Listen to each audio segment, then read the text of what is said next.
Hi, this is Ned Siegfried from Siegfried and Jensen. As proud sponsors of BeliefCast, we hope you are inspired by Todd's weekly podcasts, which contain so many courageous stories of recovery and personal growth. Remember, it's not what happened in the past that matters, it's what happens in the future. We invite you all to work hard and be optimistic about your future. Enjoy today's podcast. Welcome back. This is Todd Sylvester with the Todd Sylvester Inspires BeliefCast. Thank you once again for joining us. Thank you to our sponsors, Siegfried and Jensen and Veracity Networks. Thank you so much for believing in me and supporting this cause. I'd like to thank all of you for tuning in week after week. We are trending on all platforms out there. We just hit over 135,000 downloads. It just blows my mind that that's where we're at. And it's because we bring on some amazing guests who are vulnerable and they share some powerful stories of overcoming, tragedy, loss, addiction, and etc. Today's going to be no different. I'm actually really excited. I'm actually kind of starstruck here. We have Court McGee joining us today. Court, thank you for joining us. My pleasure. Yeah. So a little background on Court.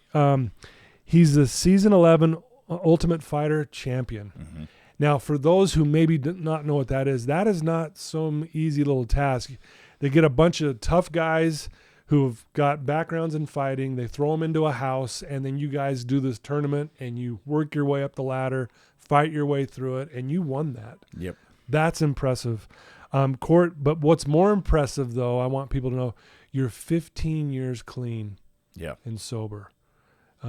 Congratulations on that. We were just talking about that off the air, and I just want you to know how much that inspires me, and we're brothers in recovery for sure, and I know you're really passionate about what you do now. Yeah. It's my driving force in life. Yeah. We were talking about you just had a baby boy, so now you have 3 boys. You're married. You're the founder of the McGee Project, which I want to talk more about. And you're using your second chance at life to bring hope to people who may be struggling with addiction. Again, we talked about you're a UFC fighter by night, fisherman by day, husband and father, and long-term recovery. Always you have an inspiring story of drug use, overdose, death, and overcoming obstacles to be a better person, and you do it one day at a time. Again, thank you, Court, for spending some time with me today. My pleasure. Yeah. And I want to thank my wife, Chelsea, for writing that. Yeah. Chelsea, shout out to Chelsea. Thank you for writing that. Like I said, I've been a fan of yours for a long time. I've watched you fight. You're amazing, honestly. Like you're just tough. You're disciplined. And, I know that you're a big proponent on working hard. Whenever you put your mind to something, you're just this hard worker. And I think that's why you won season 11 Ultimate Fighter, is because you outworked everybody. Yeah, that had a lot to do with it. Yeah. So why don't we start, though? We'll get to that. I'm kind of jumping ahead here because I want to talk about all that. But tell us a little bit about where you grew up and a little bit about your childhood. Okay, so I was born in Ogden, Utah, but I was raised in Layton, Utah. So I was just born in a hospital in Ogden, St. Benedict's Hospital. But I grew up in Layton, Utah, just off of Hill Air Force Base. And I had a wonderful childhood. I have 2 parents that are very caring, just like in service. My mom, she went back to school and became a nurse when I was in like middle school. And then my dad, he worked on Hill Air Force Base. He went to college for 1 day and then hired on at Hill Air Force Base and was like, I'll do this for a couple years till I figure it out. And then, over 30 years later, he retired from Hill Air Force Base. Wow. Yeah. And that's awesome. What brought us to Utah was my grandfather. He was stationed in Mountain Home. He was a pilot and a lieutenant colonel. He used to fly KC-135 refuelers, the mid-air refuelers. Super really? Cool. Yeah, those are cool. Yeah. And one of the people I look up to the most is William McGee, my grandfather. Your grandfather, okay. And he got stationed in Mountain Home, and then after he retired, he started a touring business, touring the Hells Canyons with one of his co-pilots or another pilot.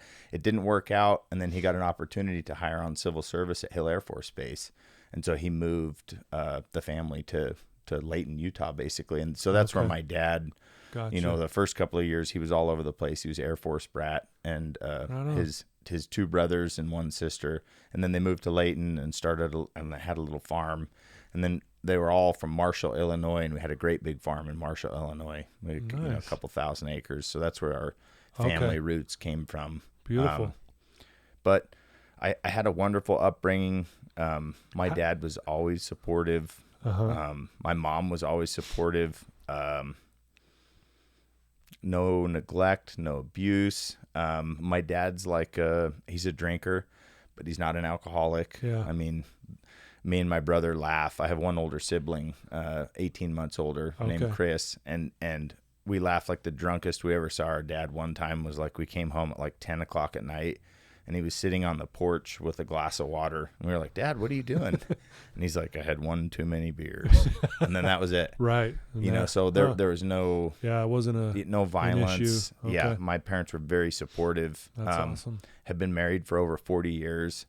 And just, you know, as average as upbringing as you could have. As you could have. Well, how were you as a kid? I mean, just curious, were you you know... I was pretty rambunctious. Yeah. You know, I was on the go all the time. At about 5 or 6 years old, I have 3 cousins, and we're about the same age. One that's the same age as me, and then 2 that are a couple of years older. And we went to Lagoon, this amusement park, in Farmington, Utah, and they're well traveled. But we weren't well traveled, and so my aunt and uncle had left us there for a couple hours with our older cousins to you know, enjoy the park, and I got separated from that group at about 5 or 6 years old, and I went and I hid behind a hot dog stand in between these garbage cans, and got separated from them. Oh wow! And separated for several hours, like they had to have people come out and search for scary. me. Yeah, and so that created some separation anxiety and some issues later on. I remember I went to see some therapists because, like, man, I was having night terrors. I would stare out. As a little kid, I would stare outside of my door and think somebody was going to come in for hours and not sleep very well, and just like really anxious. I was scared of crowds. I was scared when I went to school. Like sometimes my stomach would hurt. Really? Wow. And one of those therapists had suggested maybe I had been molested. And to my knowledge, I had not been molested. Right.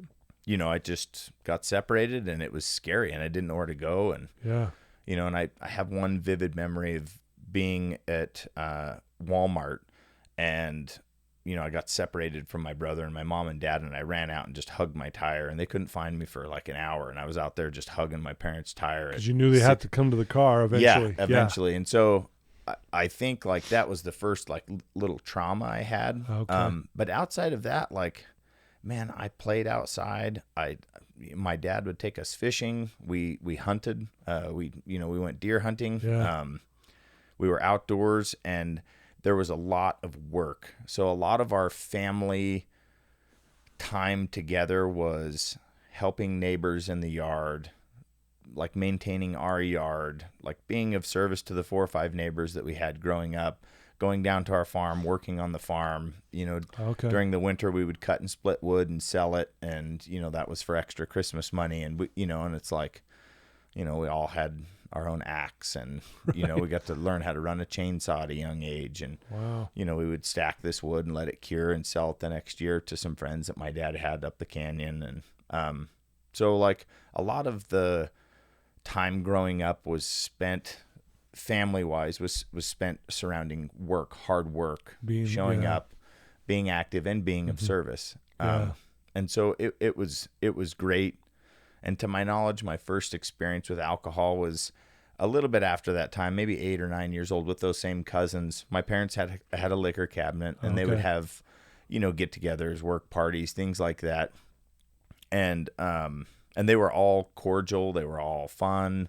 But one time, me and my couple of cousins and my brother went downstairs, and we snuck into the liquor cabinet. And this is my first recollection of drinking. And what age were you again? I had to been under 10 years old. Okay. And so we pulled out this bottle, and I remember it was peppermint schnapps, and we all took a cap full of peppermint schnapps, and then everybody went outside, and they were all acting like they were dizzy and drunk, you know, and like, oh, and I was like, hey, I got to go inside and go to the bathroom. I'll be right back. And I snuck downstairs because I didn't feel what those guys were feeling. Yeah, I was like, I don't feel like what they're feeling like. And so I went and I took capful after capful, and I don't know how much I had, but you know, maybe a shot or two or something like that, but enough for my 50-pound little body to feel it, right? And so I ran outside after about 15 minutes, and I was like, guys, I feel it, you know?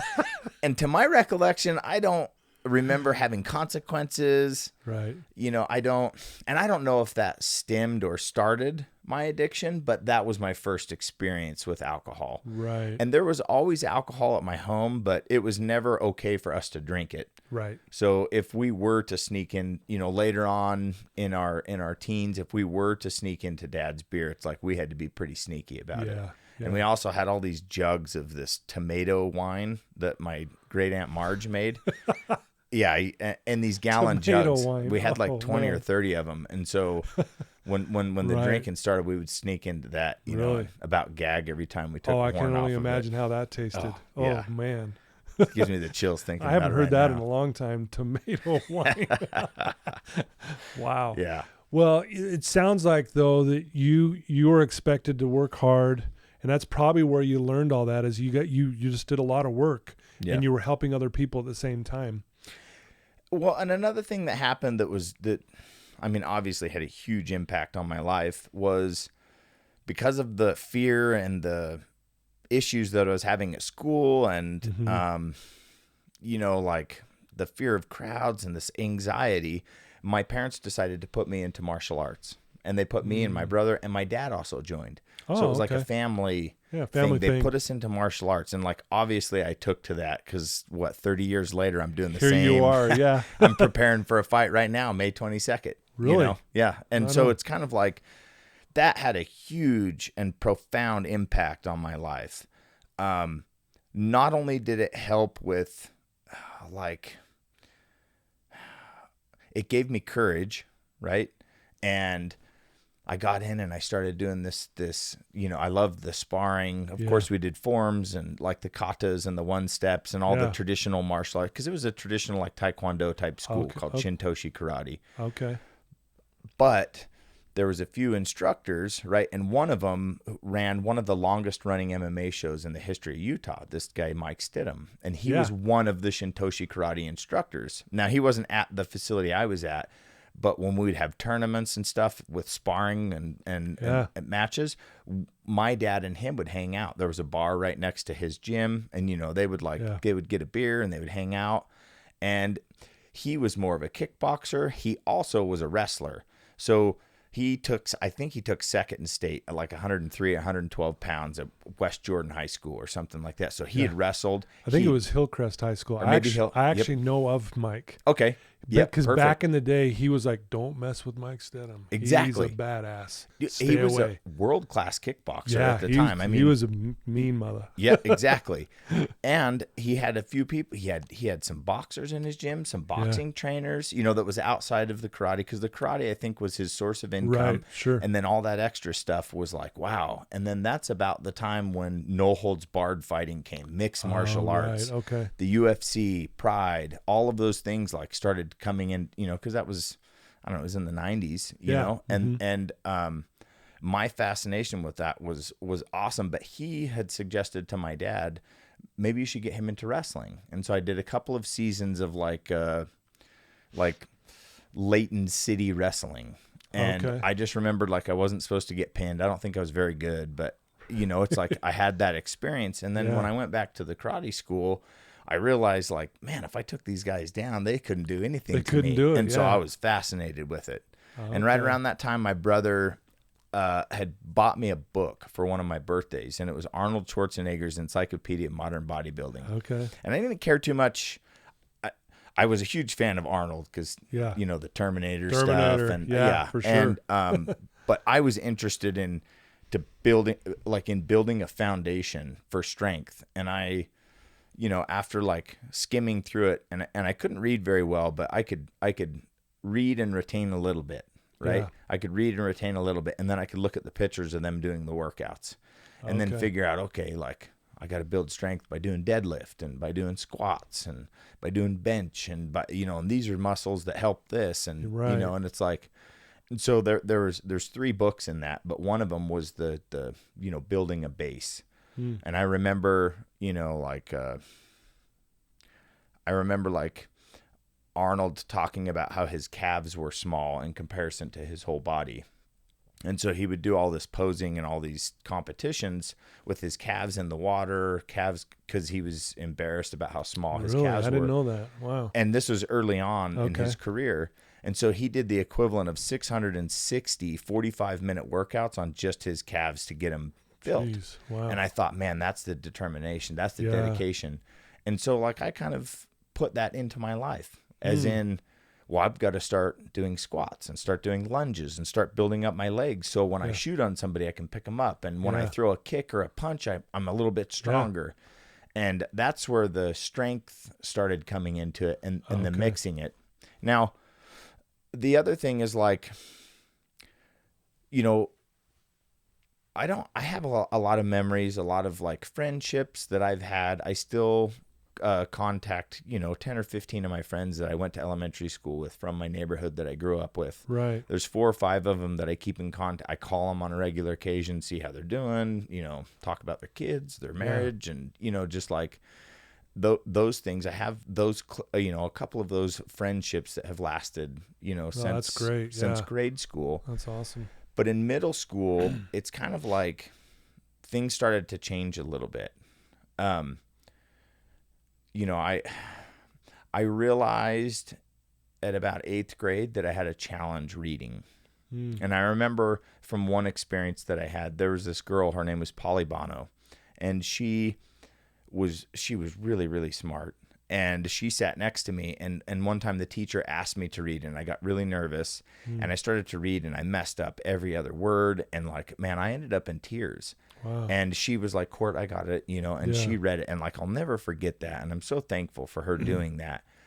But what I didn't realize, you fast forward like 16, 17 years, I found out that I'm like severely dyslexic and colorblind, and so and you didn't know that then? I didn't know that then. Really? And it's like, and I always made grades, right? Cheating came in my middle school, high school career, as needed, for me to get the grade so that my parents wouldn't look down on me, right? So that I could possibly go to college after, further my education, become an athlete, and at the Division I level or Division II level. And so like that was my plan, but I didn't realize like my reading comprehension was at like 3rd or 4th grade. Really? And this is after graduating high school.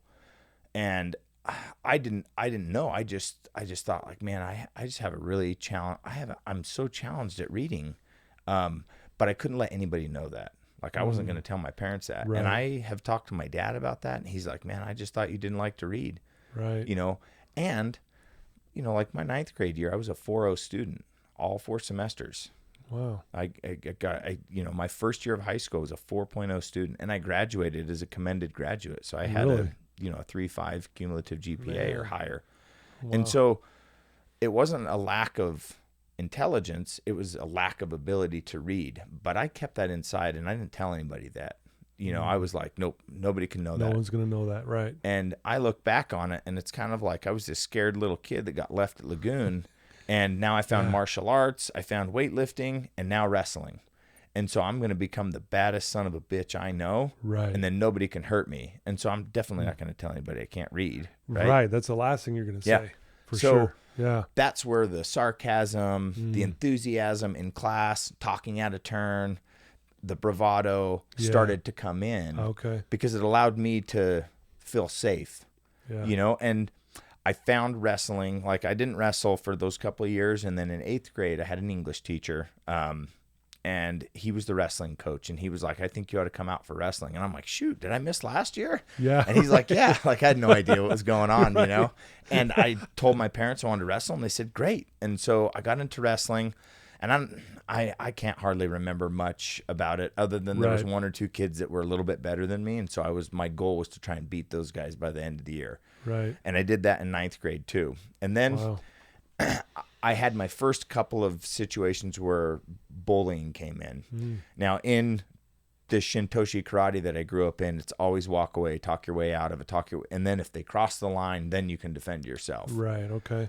But I was nervous about getting beat up because everybody knew I did karate, and I'm like, man, if I go get beat up, then they're going to think this karate's BS. Yeah. Right. And at that time, like looking back on it, like I was pretty tough for like a 12, 13, 14-year-old kid. Sure. Like tougher than your average. Right. And I had that experience. You know, at that time, I'd went to these tournaments. Mike Stidham introduced me to this guy named Mike Colby, who was a Walt Bayless black belt in jiu-jitsu. And I had done jiu-jitsu. I'd learned some Kimuras. I'd learned some key locks. I'd learned rear naked chokes.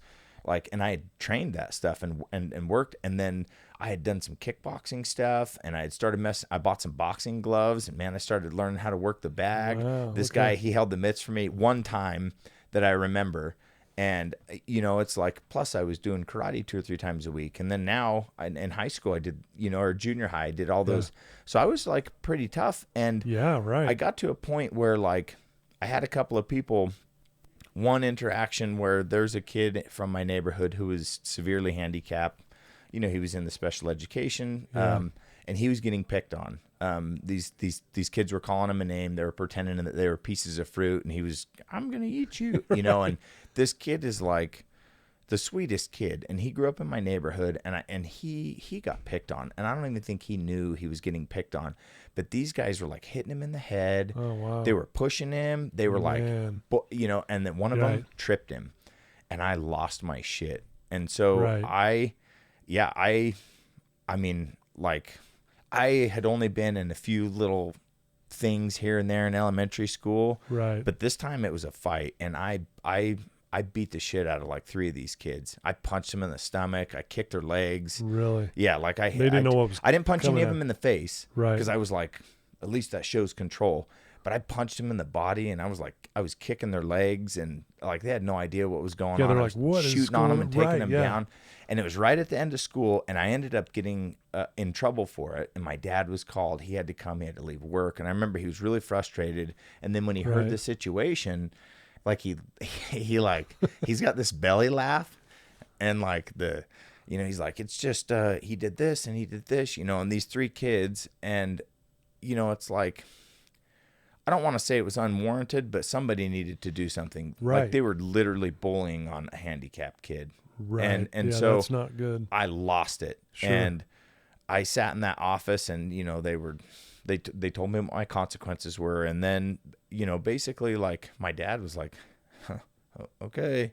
You know, when we left, he didn't Yeah. say anything about it. And then that was it. And then I had one other time where I got into an altercation in the gym room. I was doing pull-ups, trying to beat the pull-up record, and this Right. kid pulled my pants down, and everybody laughed. And after it was over, I was like really upset, and Sure. I'm like, what the hell, dude? And they kind of circled around me, and then I ended up hurting a couple of those kids too. And then after that, I had nothing. Like my 9th grade year Nothing. was just, man, I focused on wrestling. I focused on Right. school. I realized I could do really good. Mm-hmm. But then I go to high school, and I decided I wasn't going to get picked on at all. And like the 3rd day of high school, my opportunity arose, and this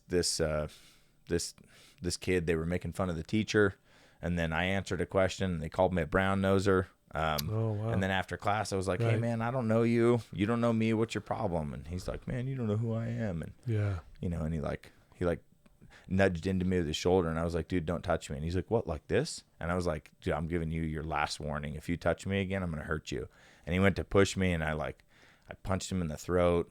Wow. I took him down. I got him in a rear naked choke and choked him unconscious, rolled him off my leg, made sure his head didn't hit the floor, Right. and then stood up. And then after that, like, it was kind of like I had that target on my back. Like I choked a kid out unconscious the 3rd day of high school. So it was not good. Right. Right. And it put a lot of pressure on my back For because sure. there was a lot of people that were upset with that, his friends, and then, some of the more popular kids, like he had an older brother that was like pretty popular, and it was not good. Oh, wow. And so it caused a lot of extra contention, and I felt justified at the time. I could have walked away, but man, you get bullied, Yeah, it's hard to like, walk away from go those look at things. the suicide rates. For sure. It's like, it's no joke, It's and no joke. And Yeah. granted, I wasn't scared for my life, but I knew people were laughing at me because of his comment. I knew he dressed nicer than me. I knew, and I was just like, I'm not gonna take this. Yeah. But restraint of tongue, and I only had a couple more altercations after that, and then it was like, hey man, you're gonna be expelled from school if any of this happens anymore. Going. And I was scared to death because I started wrestling my sophomore year at that high school, and I knew that was the route I needed to take. At that time, I believe the Ultimate Fighter 1 came on, and Forrest Griffin, Stephen Bonner happened, and I was like, that's what I'm going to do. Really? Yep, I saw it. I saw the finish. I saw the fight, and I was like, that's what I'm going to do. No way. Not to mention, like, one of the people I idolized was Randy Couture and Matt Hughes. And Matt Hughes was from Illinois, so I knew he was pretty close to my family farm. Mm-hmm. And, like, Randy Couture had this, incredible pedigree in wrestling. Yeah. And I was just like, man, what I got to do is focus on my wrestling. And then if I can make it to college and wrestle as a Division I, because a lot of these guys are all Americans, and I didn't know what that was. I was just like, whatever. Okay, this is what I got to do. And I said, if I can wrestle at least in high school and do my best, like it'll help me become a professional athlete in mixed martial arts, because that's what I'm going to do. Are you still doing the Taekwondo and all that stuff? So I backed off at about 15 years old. So then you're just focused 100% on wrestling at this point? 100% on wrestling. Okay. Yep. And then right around that time, there was a few gyms that had opened in the early 2000s that were teaching jiu-jitsu. Okay. Pedro Sauer in the late 80s, early 90s moved to Provo City, Utah. And a lot of people don't know this, but like jiu-jitsu started in Provo, Utah before most states in the whole country. Really? Right? You have Southern California, Gracie, right? Gracie, yep. And it's kind of like Provo, Utah had Pedro Sauer. So all of a sudden you had this lineage of quite a few guys that had like incredible black belts and instructors. Yeah. And so you had this little group of people that started moving around. And so a few gyms had opened, a few people had come to like high schools to promote their Brazilian jiu-jitsu. And I'm like, that's what I got to do. You're like, I'm doing that. As soon as wrestling's over, I got to go, and I went to a few of those places and did some stuff, but I knew my focus needed to be on wrestling. And, it's like high school, some incredible things happened, like not getting bullied, right? I decided I wasn't going to get bullied. Right. And I knew I needed to achieve the grades to get to college, plus to satisfy my parents, because, they were really, they were really enthusiastic when I would come home with A's.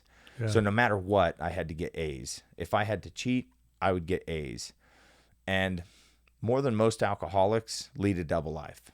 Yeah. And that was my double life. See, I knew I didn't deserve the credit I was getting, and that was weighing on me. Yeah. Right? Athletically, I was still improving, but I still didn't know what route I was going to take. Like, there was no, hey, if you go do this and do this, I just had something in my mind. Yeah. Weightlifting. And then you've got friendships and all those things that happen in your life like 14 to 18 years old. Like, it's the most influential time of most people's life. Absolutely. And those friendships, start to change. You start to hang with people. My brother had he's 18 months older, so he's a couple of grades ahead. He had some friends. There was drinking, there was partying. Right. And that started to play a bigger role. During the summer, I hired on my first real job was on Hill Air Force Base doing landscaping. Okay. So during the summer, I was working 40-hour work weeks. Wow. I was making good. I started out at like $9.59 an hour, and I was making good. I'd get a paycheck, and I'm like, holy cow. Like, this is awesome. Yeah. Bought my first vehicle. Yeah. It was a 83 Ford Bronco, and it was great. And like, I could pay my way, and I could do stuff, and like I would work after school all the way until the wrestling season. Then I would shut it off and I would focus on wrestling. And by the time my junior year, I placed in the 5A state division. You know, I'd placed in a couple of pretty good sized tournaments, and I knew like, oh man, this is what, you know, Right. senior year comes around. It was the same thing. I was on that path. You know, I had that, you know, that mindset of, man, okay, this is what I'm going to do. Now, something really important happened right before I started high school, or right when I started high school. We went to this little football game, and I was with a group of my friends, and they had a group of friends. And I was introduced to this girl, Chelsea Eckersley. And she was like the prettiest girl. And I just was like, oh my gosh, I really like her. Right. Right. Yeah. And so, and this is how I say it now. And it's like I fell in love, and I just knew it, you know? Right. Right. Who knows if that's true or not or whatever, but 22 years later, we're here. Right. Here you are. Yeah. And so it's kind of That's like, awesome. that started to blossom. We really enjoyed each other's company. We did a lot together. It separated me from some of the friends that I had, Right. you know, that relationship Yeah. stuff.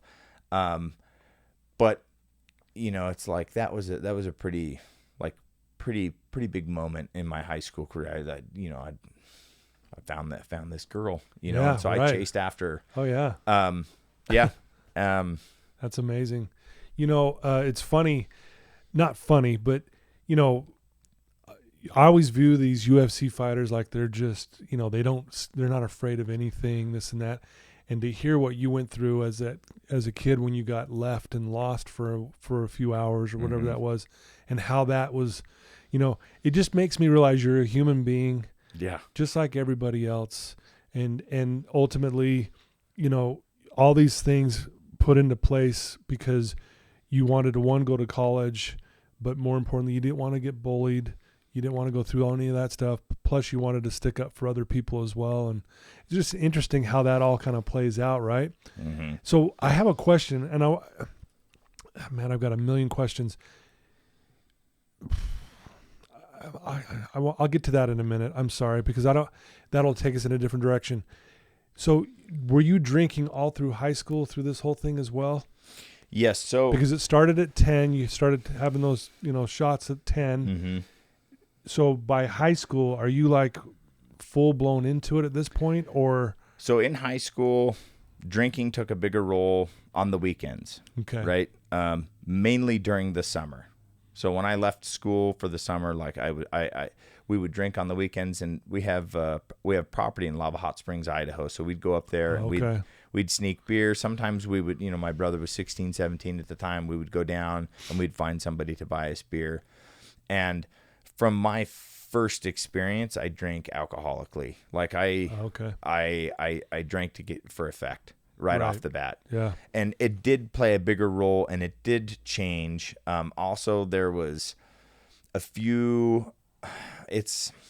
My brother had a friend, and we became close friends. And his older brother was kind of a pot dealer, right? And so he was buying and selling pot. And so I started buying pot from him.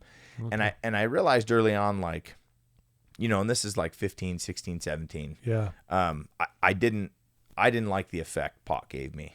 I got super anxious. I was nervous. Right. You know, neither of my mom would smoke cigarettes off and on over the years, Right. but like our house was really clean. So like I couldn't come in smelling like smoke without getting questioned. Right. Like there was, and my Yeah. dad is not, he would always say, like, I always figured I gotten enough trouble drinking beer. So I never got into smoking pot. Right. You know, but I could sure roll a joint, you know, and like, and it was so like, Yeah. he was always kind of lighthearted, Sure. you know, but, there was no messing around when it came Yeah, to you drugs knew that, in our yeah. house, you know, Right. and I think he knew too that we were sneaking in and we were drinking, and he would just always, he would discourage it, and he would say, man, you know, you can't be driving, you can't, you know, and it's like, Right. you know, but he never condoned us drinking at home or drinking around him. Like he never gave us a beer and was like, you Right. can drink just as you stay home. Yeah. It was a no-no, Right. but you know, I think he knew we were out drinking. Sure. I wouldn't lie to him. But I did lie to him about this. Well, I didn't tell him that I was smoking pot. Right. And so I started smoking pot, but I didn't like the effect. But those same kids that picked on me in high school, or not picked on me, but that same crew of people that I didn't get along with, Yeah. and the same kids that did bully me in junior high, I started selling pot to. And so all of a sudden I had a little bit of Interesting. power over them. Now I was the cool guy. Wow. And I was pinching their sack and, you know, and like charging them a little bit more than I should have been. Yeah, right. And it gave me power. And now all of a sudden I became a drug dealer. Right. And it's kind of like that gave me power, and I didn't hardly make any money off of it. But, you know, selling like 20 or 30 or $50 sacks of weed and, you know, this and, you know, having to hide it.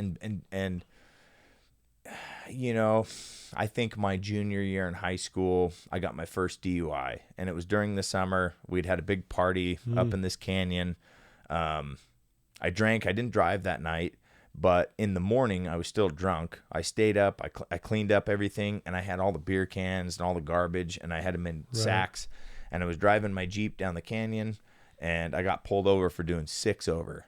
Really? Yeah, in a small, super small town. Right. And they smelt the alcohol, you know, and man, they made a spectacle of it. Like, they got me out. They breathalyzed me, and I'm like, I haven't had anything to drink today. And he's like, you smell like alcohol. And I drank the night before, but I told him I didn't have anything today. Nothing today, yeah. But I was underage. And then they had like, you know, 4 sacks of beer cans and liquor bottles. Wow. And man, they spread it all over the highway and had me out there, you know, and people are driving by. People are driving by. This. Yep. And so, and I got arrested for a DUI, and it was really traumatic. Yeah. Right.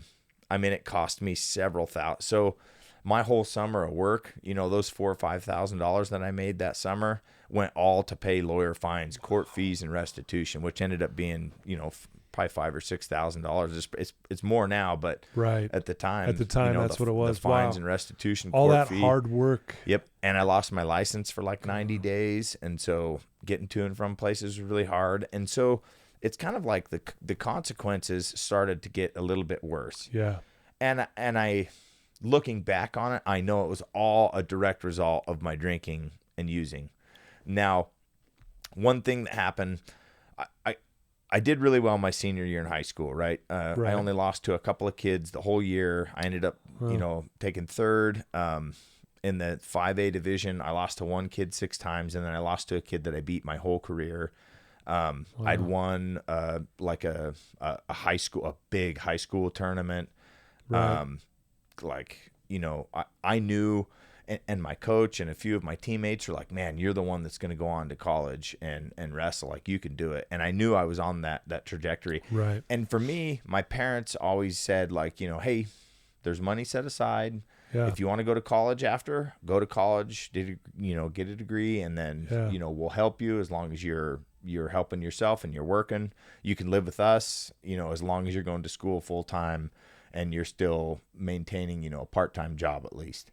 And which was great of them. For sure. And then they said, well, if not, then you got to find a job and you got to go to work. And that's what you know, and then that's what you're going to do. So those were my 2 routes. And at the time, my mom had just went through college. But before that, my dad had 1 day of college. And you look at the statistics of families where parents didn't go to college, their kids end up not going to college, right? Yeah. And so I was really like conflicted because I didn't know if I was supposed to go to college or not. My brother ended up going to college, and he graduated with like the lowest GPA you could graduate with in high school. And then he's getting his MBA right now. Oh, like, wow. The dude That's has cool. like 4 college degrees. And so That's it's awesome. Like, you know, and, like, and whoa. so I followed him Yeah. to Weber State. I was like, okay, I'll just go there. Yeah. But the heartbreaking news was I had lost my scholarship because of Title IX, Women's and Men's Fairness in Sports. And for me, I wanted to go to college to get an education in wrestling so I could become a professional athlete in mixed martial arts. Right. And when I lost that opportunity, I was devastated and mad at the world. Now, at the time, I was drinking quite a bit, you know, every weekend. Sure. But the loss of that scholarship had heightened that because now I wasn't going to be wrestling. And in the state of Utah in 2003, there was no colleges wrestling. There was clubs at a couple of different schools, but BYU had quit their program. There was no other colleges wrestling. So there was no college wrestling in Utah except for a club. And I was hurt. The only thing I kind of had left was like, okay, well, I've got my girlfriend, but there was, Man. we were conflicted too, because she grew up in an LDS family. Her family's all LDS. Okay. And I didn't grow up in a specific religion. I had family that was Baptist, and we would go to Baptist sermons. Sometimes I'd go with my friends to, Right. the church, the LDS church. Mm-hmm. But we didn't grow up with that. And we had a belief, I had a belief of a higher power. We'd say grace at dinner. We would say prayers Sure. at night. It was like, loose Christian principles, great home.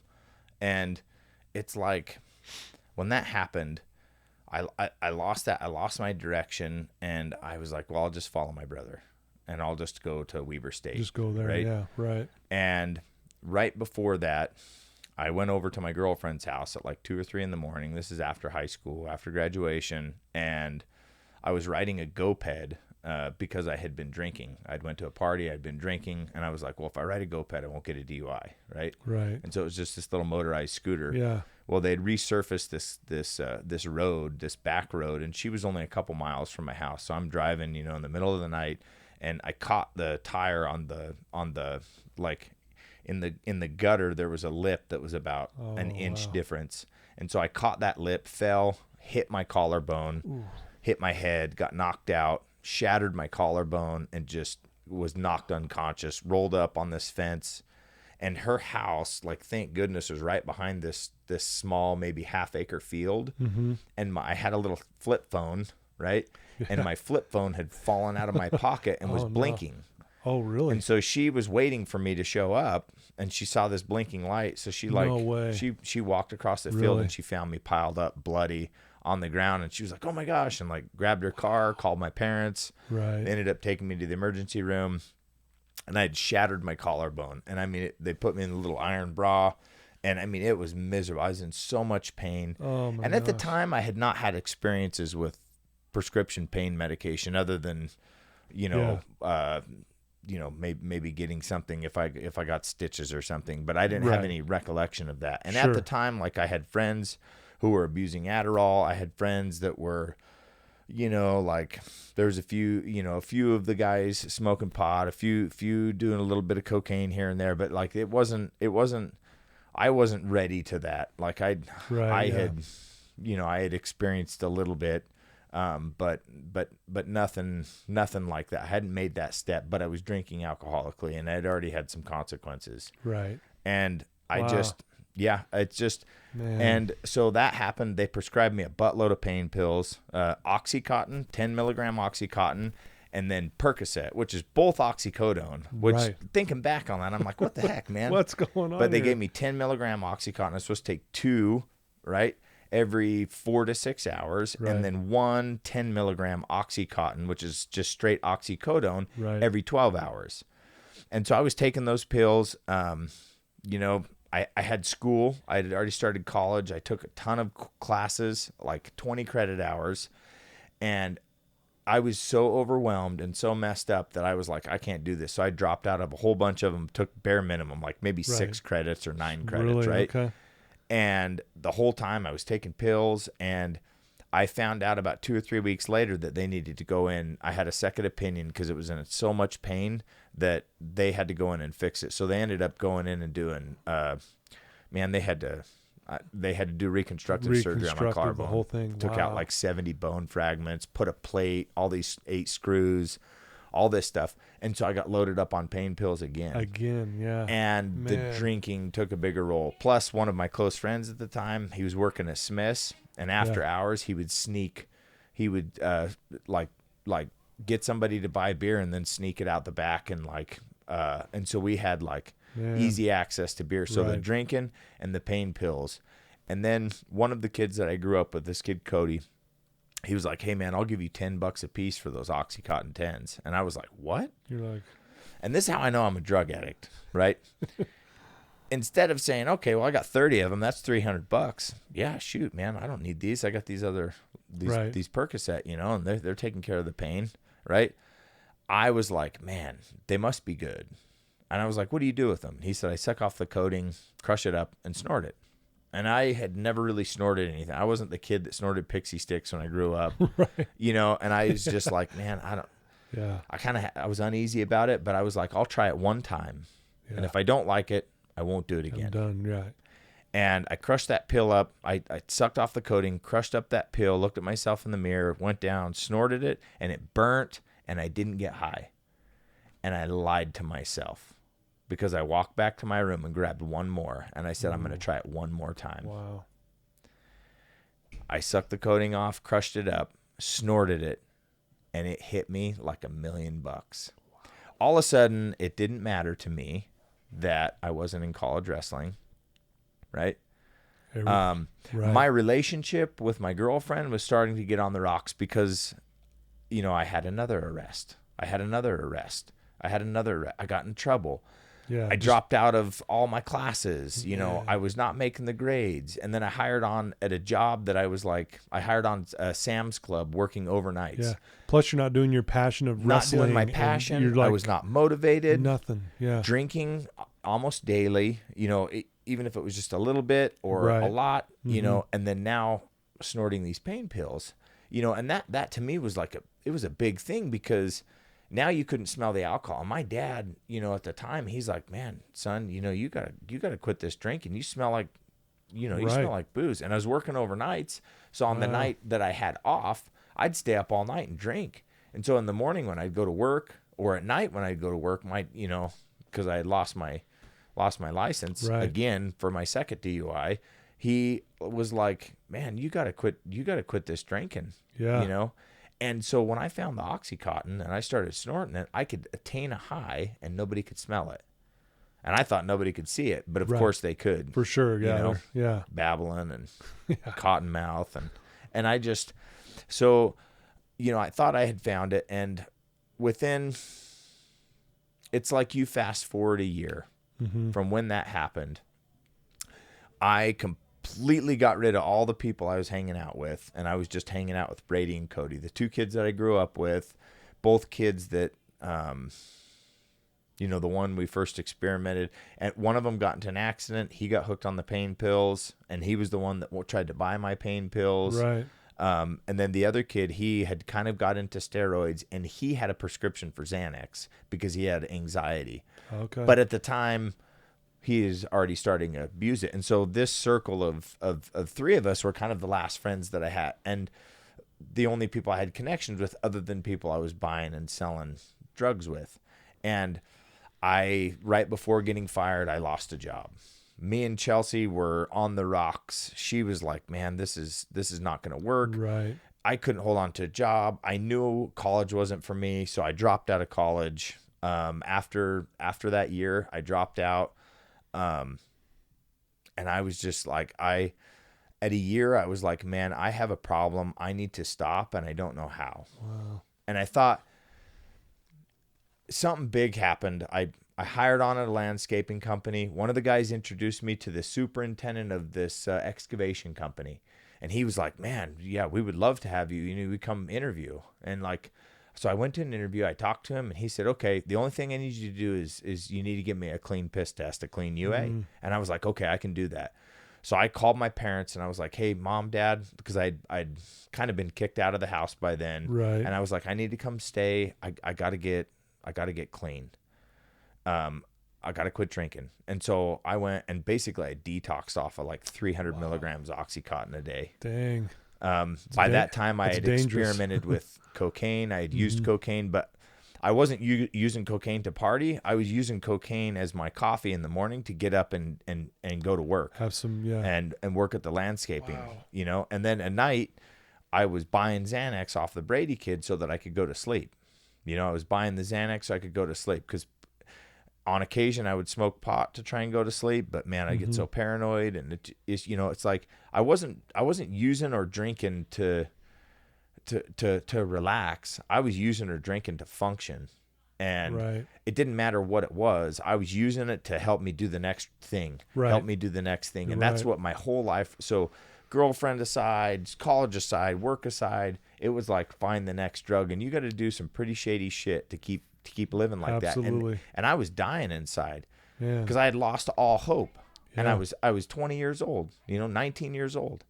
And I was so miserable. And my brother, man, he quit bailing me out after. So beings we're in Utah. Right. Me and Joseph Smith have something in common. Okay. We were both arrested 41 times. Right? So Okay. in that 2-year period, 41. Wow. I got arrested 41 times. And the consequences are lawyer fees, court fines, restitution, Right. piss test. I mean, every little thing. all of that. Yeah. Probation. Yeah. And so that you add all that onto it, and then trying to maintain drinking and using without getting caught. And I hit my low point. And I was like, I got to get sober. I got to do whatever I can to get sober. And so I begged my parents to let me come stay. I stayed at their house.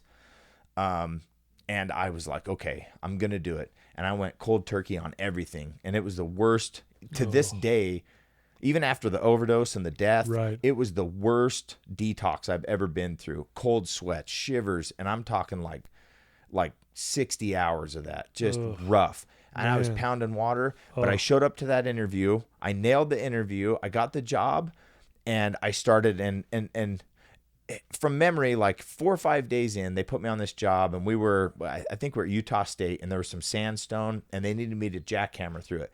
And I ran this jackhammer for like 12 hours. I didn't take breaks other than a few drinks. And I felt like I did when I knew I was going to be a Division I All-American. Right. When I had first found that Arnold Schwarzenegger book, when I had first found jiu-jitsu, when I first got those boxing gloves, like I was like, this is it. And after that day of work, that superintendent came up to me and he said, Court, if you work like this, you will go places in this company. And he's like, this guy over here? We just put him through surveying school. He makes 6 figures a year. And he said, you can go places in this company. And when I left and I got in that Jeep and I sat there and I went, this is it. This is what my dad was talking about. College didn't work for me. Wrestling didn't work for me. You know what? The MMA stuff, whatever, it's done.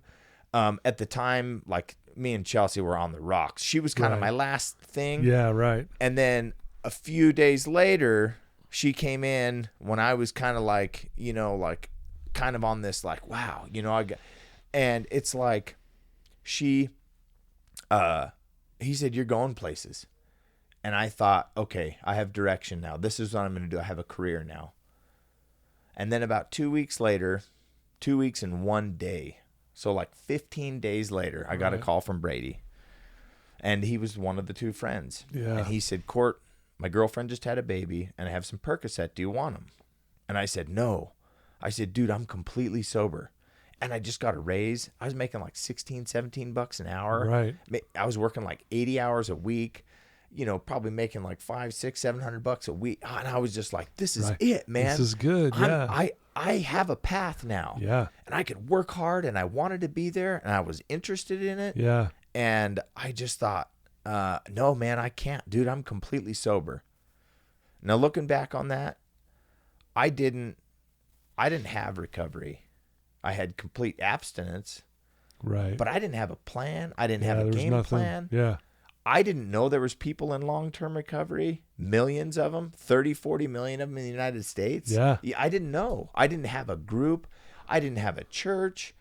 I had my family, but I had alienated myself from almost everybody. So it was almost like I was alone, but I had hope. Right.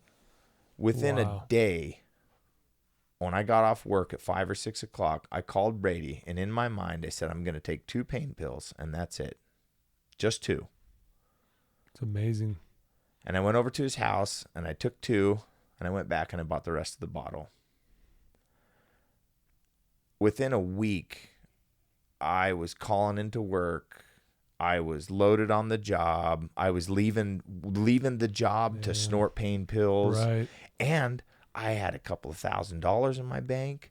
And so I was still underage. I was still 20, so I wasn't able to buy alcohol. But I'd get the temporary hire guys, and I would take them to lunch, and I would say, hey, can we stop at the liquor store? I'll buy you a little bit if you buy me. Right. And I bought too much at first, and then I started buying a pint. So I would just have a couple of shots to get rid of the shakes in the morning. As soon as I got home, one of the neighbors in the little apartment I had, I would have him buy me an 18-pack. I would drink 16 and leave 2 for the morning, so I could just down them when I got up to help get rid of the shakes. The shakes, yeah. And then if I had a little bit of cocaine, I would do a little bit of cocaine, or if I had a little bit of meth, I'd do a little bit of meth. And then I would go to work and I would try to okay, I got to wash my face, got to try to eat a little bit or gag some food down. And then my girlfriend, I feel like she was the last person I had that I could give her my pity, poor me story, right? Yeah. And it was this high and then all of a sudden a low. And she got an opportunity to go to Russia and teach English. So she left me, right? And she really left. She went to Russia. I'm out. She left. And it was, I didn't have, and so that's the last thing. It's gone because Yep. you lost wrestling, everything, MMA, whatever everything. wherever that was going to go. And now the addiction took over tenfold. I'd never been fired from a job, and I'm not sure how long. It was a couple of months that I worked there, 4 or 5 months or something. And I stayed up this 2 or 3 days. It was a Saturday night. I didn't go into work, and I was supposed to, but I called it off. I just got loaded all day and tried to find more and did this. Mm-hmm. And then pretty soon, I'd got a little bit more cocaine than I had thought that I'd had, and I couldn't say, and so I ended up doing too much. And pretty soon it was 4 o'clock in the morning, and I had to be to work at 5 o'clock in the morning. And I was just and I was one of those guys that had to have sleep, and I left. I got in my Jeep. I made it to, about 30 miles to the job site. And right before I got to the job site, I called the boss, and I made up this stupid story. I was like, dude, I witnessed a robbery last night at this gas. I made this bullshit story up, right? And I know he would thinking. Right. I would love to talk to him now. I don't even know if he remembers it or not, but I know he would just be like, that's what funny. In the hell? Yeah, I was like, I wouldn't, Nice and the cops story, kept me up, and I had, and I had to identify this guy and all this shit. And he's like, okay, man, go home and get some sleep, and I pulled off, and I almost got to my house, and I ran a red light, and I got into an accident. Had it have been a second earlier, I might have killed somebody. Yeah. So I ran this red light, and this girl hit the right rear of my Jeep, just barely nicked me enough to, and there wasn't significant damage to her vehicle, right. A little bit of bumper damage, but it just nicked me enough to roll my Jeep, and I slid about 600 feet on the roof. I had burns on the side of my face from the roof. It was sparking and just and the heat of the friction caught my hair on fire. Man. And I folded my almost broke my steering wheel off, just keeping my head away from the concrete. Kicked it. I got out, sobered up super quick. Man, went to the hospital. Totaled my vehicle. And I didn't get caught. My parents had asked if they could do a drug screen. They were like, "Can you test him for drugs, to see what he has? Still he's on our insurance. Right. He doesn't live with us, but and they did it. And because of HIPAA, the police couldn't take the drug test. Right. But I tested positive for about everything. Man. And I showed up to that job 2 days later and had to beg my dad to give me a ride. And I told him I might have had a problem with alcohol. And they said, well, we don't have room for you here, but if you get sober, we would love to have you back. Man. And so this is the first time I got fired. And 2 or 3 days later, I was with that friend, and he was shooting up heroin, and I didn't go that route. But at that time I was like, you know what? I want to give it a try. And I remember he wrapped up my arm, he fixed me up just a tiny little bit of this black tar heroin, cooked it up in the spoon, did the little, and then went down. And I remember the vein I went in, and I put it in, and I shot up, and it went in my arm and it went in my body. And I remember like my head rolled back and 2 tears rolled out of my eyes, and I felt them hit my earlobes. And I went, oh, all my problems went away. The girlfriend, the job, nothing mattered. And I thought, as long as I can have this, everything will be fine. And I don't know how long it was later, but man, that is crazy. I was home. I got kicked out of the place I was in. I was homeless for maybe 3 to 4 weeks. I begged a cousin of mine to help me move in. My dad really like pushed for her to let me move into this trailer. She had a meth problem, but she was sober at the time.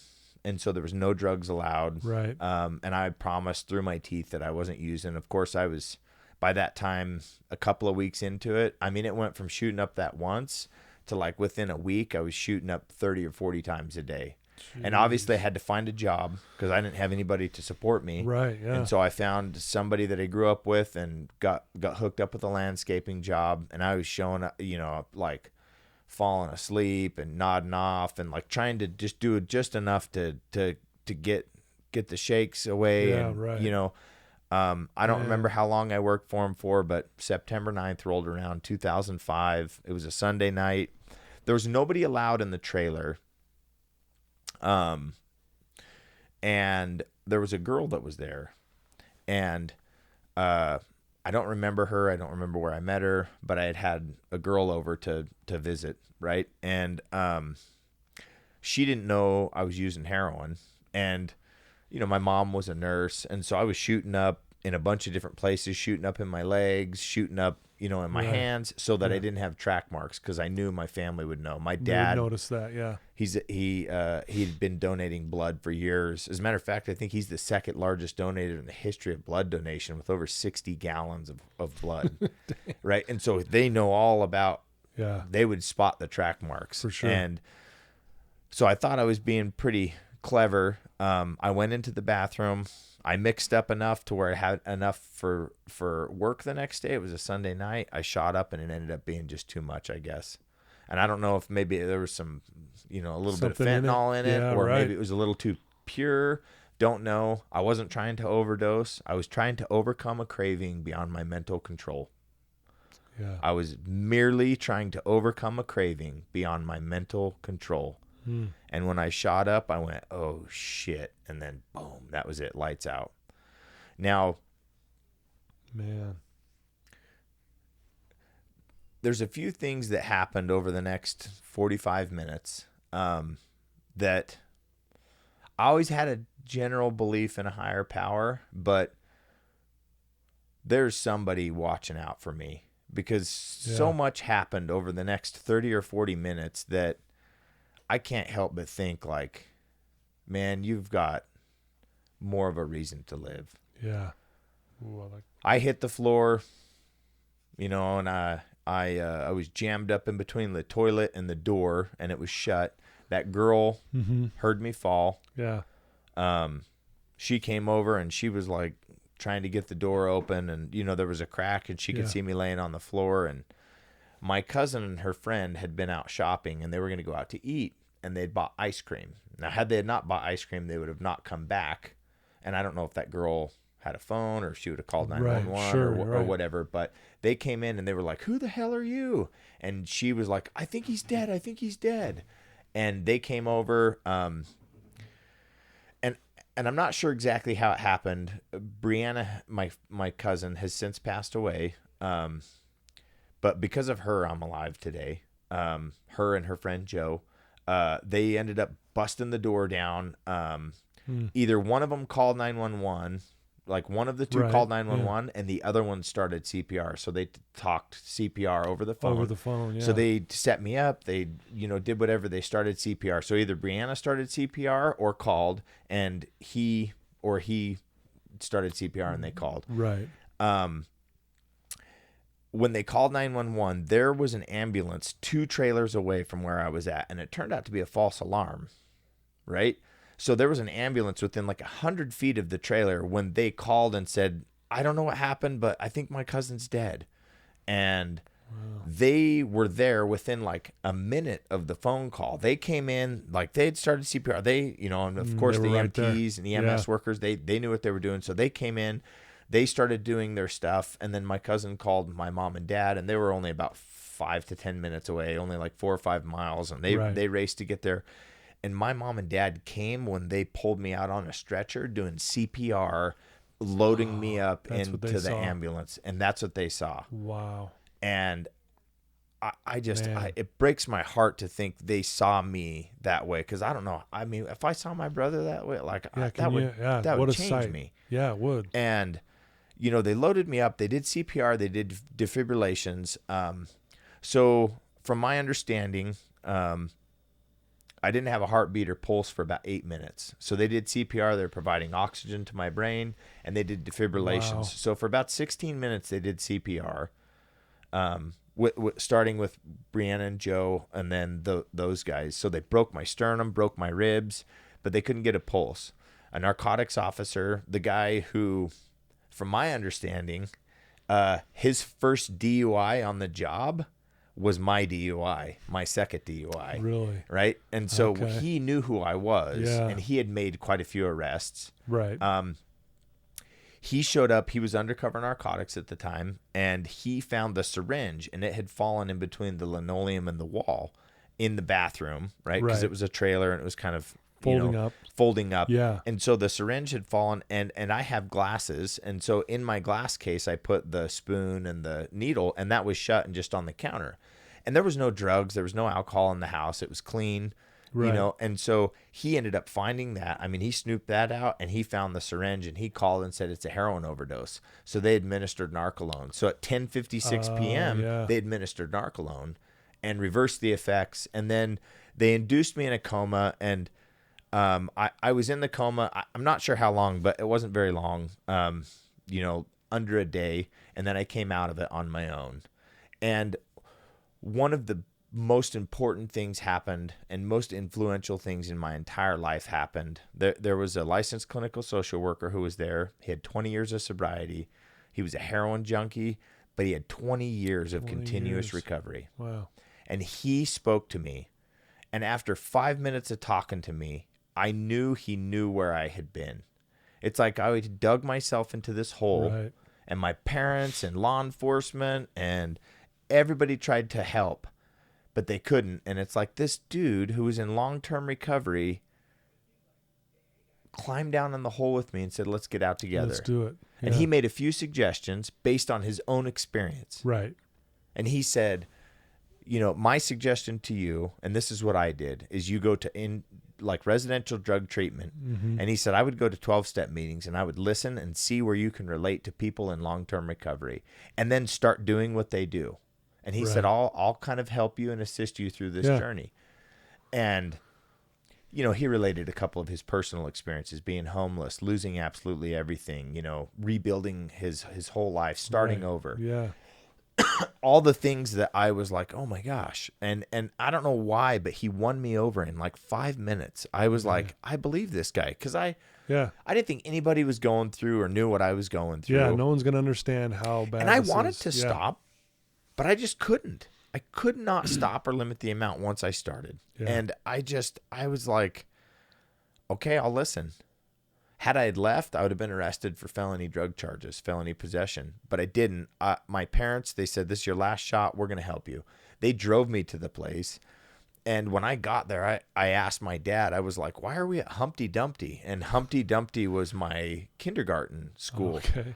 So I was confused, man. Yeah, right. You're what? Yeah. And I came in there, and they carted me in, and I was in that wheelchair for a couple of days. Like, man, like I couldn't speak well. I couldn't talk well. Like I had been through a lot of trauma. My sternum and ribs were broken. I mean, I was in a lot of pain, but more pain inside. Yeah. But I did treatment. I stayed for, 30 days. But one of the big things that happened is I went to a recovery meeting, a 12-step meeting, and I heard my story. I heard people that were from different walks of life tell me exactly how I felt. Right. And I'd heard that they'd been through hard things and good things and stayed sober. And people were happy. They were laughing. Right.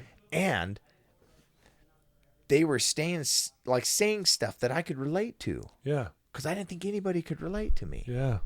And so that completely separated me from everything. Right. Now, what I didn't know is how lonely I was going to get when I got out of there. Now, I had 3 relapses. Once when I was in treatment, some guy cheeked a pill and gave it to me. I crushed it, snorted it, and then I turned myself in. I was like, hey, I crushed this pill. I snorted it. I don't know what happened. And, I had to go announce myself as a newcomer and go through the process in that treatment center. Yeah. And then 3 days after, somebody came and I was diagnosed with ADHD, right, in that facility. Okay. Now, looking back on it, that's a misdiagnosis. Maybe ADD. I definitely know I'm dyslexic. A couple of years later, I ended up going through that process, right? Mm-hmm. But I definitely am not attention deficit hyperactive disorder. I don't have that. But what's your prescription? Oh, Adderall, right? And then, of course, I was anxious because I got out. And at the time, I didn't know I had felony drug charges. But when I went to get my license, guess what they told me? Oh, you can't get your license until you take care of this. Oh, what is it? Oh, it's felony drug charges. And I knew the repercussions of that because of the, the 40 arrests at that time. Right. Right. And so I thought, oh, man, like I have anxiety too. So this girl was like, well, I have Klonopin and Adderall. And so it was my second relapse. Had a couple of weeks, second relapse one time. And then I was like, okay, I got to stop. So I stopped. I started going back to meetings, started surrounding myself with people in long-term recovery, found somebody to kind of guide me, started calling him regularly. And I stuck with that route, and things started to progress. I was suggested to be of service, so I went and donated time at the high school wrestling program that I'd graduated from. And man, that spark to compete came back. Yeah, I bet. And within a couple of months, I'd found myself at a gym teaching wrestling and then also getting training. And then I was offered a fight, which I actually backed out of. Really? And not a lot of people know about this, right? You're hearing it now, right? Yeah, you're hearing it now. So I ended up backing out of it. I'd went and done some sparring. I got kicked in the guts. My guts hurt really bad, right? And like, I went to weigh in, and I was like, I think it was at 205, and it was against this well-known guy in the state of Utah. And it was my very first fight, and I was definitely not prepared for it. Right? So you knew, like, hey, I better not. No, I was gung-ho. I thought I was going to become a champ, right? But I got kicked in the guts. Somebody did a spinning back kick and kicked me in the guts. Right. And I had some, like, dark urination. Like, I'm not going to say it was full red blood in my urine, but, like, it was brown, and I had a couple of urinations, and my stomach really hurt. And I didn't have to cut much weight. I had, maybe a pound to cut or whatever. I show up, I'd had to put a little bit of training in at a couple of these different places. I helped with the high school that year. Yeah. And recovery had taken a second step, and I signed up. I did everything I was supposed to do. And I showed up, and then right before I went in and I took a whiz, and I had a Gatorade, and I had made weight, and I had a red Gatorade, and I'd take a couple of drinks of the red Gatorade, and then I dumped the rest of the red Gatorade into the urinal, and I walked out. And one of the commissioners was there, and he was like, "Is that your urine?" And I knew I was supposed to tell him, "No, I dumped my Gatorade," but I didn't say anything because I was deathly afraid of going out and losing. Right. And so they canceled the fight.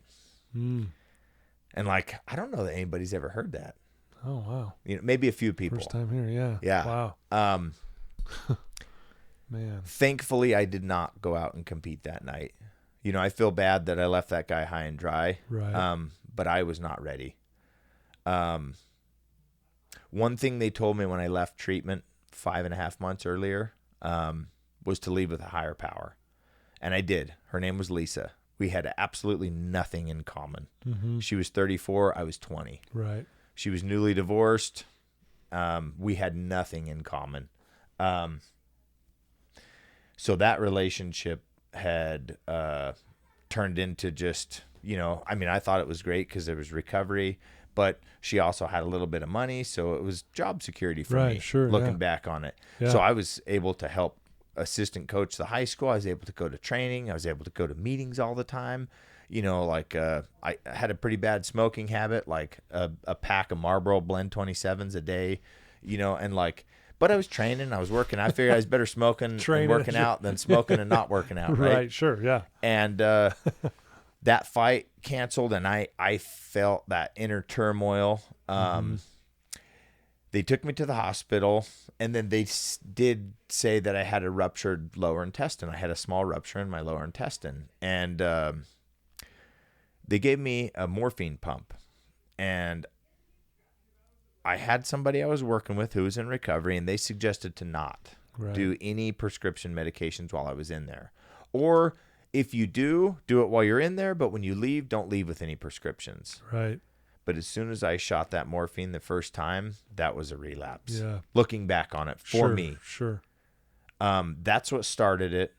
That girl that I was with, while I was in the hospital, my family came to visit me. She went to my home and she stole some of my mom's jewelry, and the jewelry that has been in our family for multiple generations. Really? And I didn't know that had happened. I was in the hospital. As soon as I get out, my parents thought that I had stolen the jewelry. At the time, she had purchased me tickets because my birthday was right around then. Yeah. Right? I celebrated a sober 21st birthday. Now I'm 21. I've got 5.5 months of sobriety. Yeah. She buys me tickets to UFC 57. Randy Couture, Chuck Liddell 3. No way. Right? Wow. And I'm like, wow. This is it. So we get to Vegas. We go out there. Now, I wasn't doing the recovery stuff. I had put that on hold. Yeah. Right? And it's like I was focused on fighting, but kind of focused on I had all these things. I'd found out I had felony drug charges, and pretty soon I had to go to court for that and figure that out.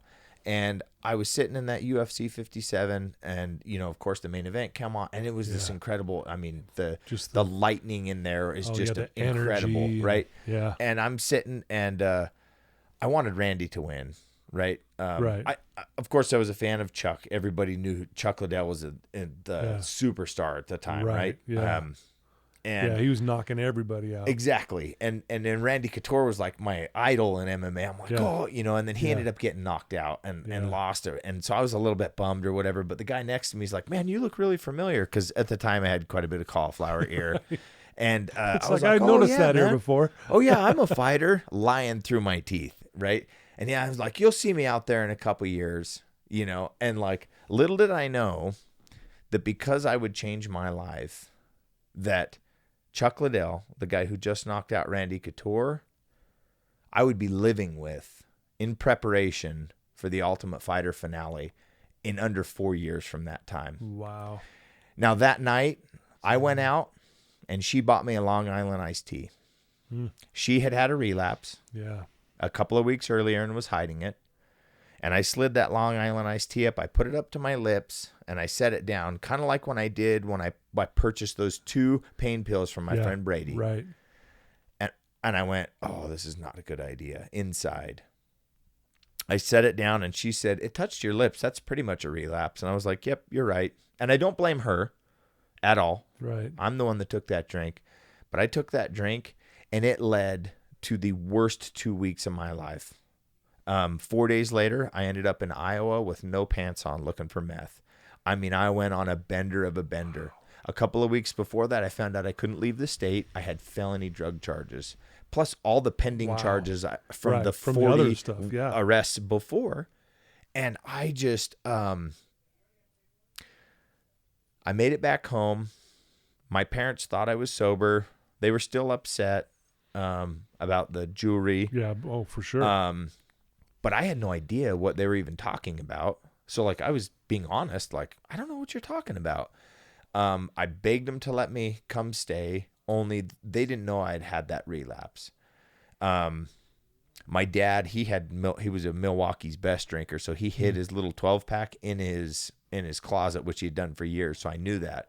I snuck in there because that urge to drink, and I like reached around the corner at 1:00 in the morning, and I picked up a beer and like snuck it out the door, walked downstairs, and I sat down. And I don't remember if I opened the beer or not, but I heard my dad's footsteps, like I was a little kid, like knowing dad was coming, You're like, right? Uh-oh. And he came down the stairs. And I remember looking up at him, and he looked at me and he said, "Son, I thought you weren't supposed to drink." Now, the night that I overdosed, I had a lot of people, because I did a Sports Center interview. A lot of people asked me, you know, did you see the light at the end of the tunnel? Did you see God? Did you see anything? The only premonition or thought that I had was this my grandfather looking at me.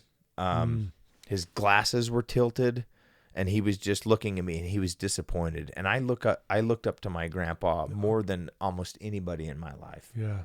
And I saw my grandfather and my dad looking at me when my dad said, "I thought you weren't supposed to drink." That disappointment in his eyes. And I set that beer down, and that was April 16th, 2006, over 15 years ago. Wow. And I have not had a drink or drug since. Congratulations, man. That chokes me up. Yeah, man. The worst and best day of my life, because I had to start over. Yeah. I went and turned myself in. I called the district attorney, and I said, I need to go to prison. I know I have the charges to go to prison. I mean, I had 2 felony charges in plea and abeyance already. Plus felony drug charges. I knew I was going to be doing some time. And I went and I said, "Hey, I've been drinking. I've been using for the last..." She's like, "Stop talking. Listen to me." Yeah.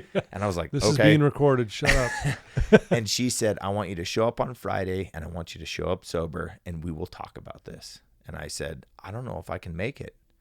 My dad talked to a friend that he'd grew up with, who owned a plumbing company. And he said, "Court, I don't know if you want it or not, but it might help. You can go interview with this guy who owns this plumbing company on Wednesday." I showed up on Wednesday, and I was honest with that guy. I was like, "Dude, honestly, you don't want to hire me. I got like 3 days sober. I got to go to these recovery meetings. I have felony drug charges pending. I got to meet the district attorney. I don't know if you want to hire me." And he's like, "Great. Sounds like we can go to meetings together. You're hired." I was like, "What?" Wow. Okay. So I walked out of there with a job. No. Showed up the next day and went to work. No showed up on Friday, left a little early, met the district attorney, and I still told her, I had a little bit of hope, but I told her, like, I need to go to prison. I can't stay sober. I've lost everything. I can't do this. I had 5.5 months sober. Man. I'd celebrated a sober 21st birthday, and then I went back out. And once I started, man, I could not stop. And I had stayed stopped until Friday. So that was my first week. I'd got a job, and she said, "Court, I'm not going to send you to prison, but I'm going to send you to clinical consultants on 24th Street or 25th Street. And it's this nuke program, all guys fresh out of the Draper State Penitentiary, you know, our Utah State Penitentiary, and they're in aftercare. So they're in this program." So I show up to this meeting the next week, and I'm surrounded by people who all have just served time in the state penitentiary, which is exactly what I asked for. Yeah. And I didn't say shit. I was nervous. You know, it looked like a rough crowd, right? But I fit right in. Yeah, you're kind of rough yourself. And I listened to all these guys' stories and how they felt, and I felt just like them. Every one of them. And my story was just the same. The only thing that didn't happen was I didn't serve time in the state penitentiary. Mm-hmm. And I thought, holy cow, I'm scared just like this guy. And they were open. They were honest. And I thought, man, and I made a lot of friends in there. And to my knowledge, I'm still the only graduate of that program that didn't serve time in the state penitentiary. Interesting. And I attended meetings after I graduated because I love those dudes. And still to this day, I have 2 or 3 of friends that have stayed out and are doing positive things in life. And amazing. That helped me. Then I had a couple of self-help meetings a week, and then I had to do UAs. I had to call, have a color, and I did that for a long time. Right. I immediately started training. I started doing jiu-jitsu. I started teaching wrestling at a jiu-jitsu gym. They would teach me, and then all of a sudden my life started to take off. Getting the fire back. Oh, Man. Yeah. getting the fire back, 100%. I was working full time. I had tons of energy. I felt good. And then I went on a sober bowling adventure, right? To this little bowling league. And I went and I had this little group of guys, and we were like doing fun stuff in recovery. And I looked over and I saw Chelsea, and I went, oh my gosh, it's Chelsea. So I walked over and I was like, hey, and she's like, Court, oh my gosh, how are you doing? She had thought I'd been in an accident. See, her mom worked at the hospital. Right. So she and figured. They knew that I had been in there, but she couldn't like tell her family or anything, but she knew something bad had happened. So she didn't know if I had been in an accident, if I died. She didn't know. And I saw her and she's like, Court, you're alive. And she came over and she gave me a big hug.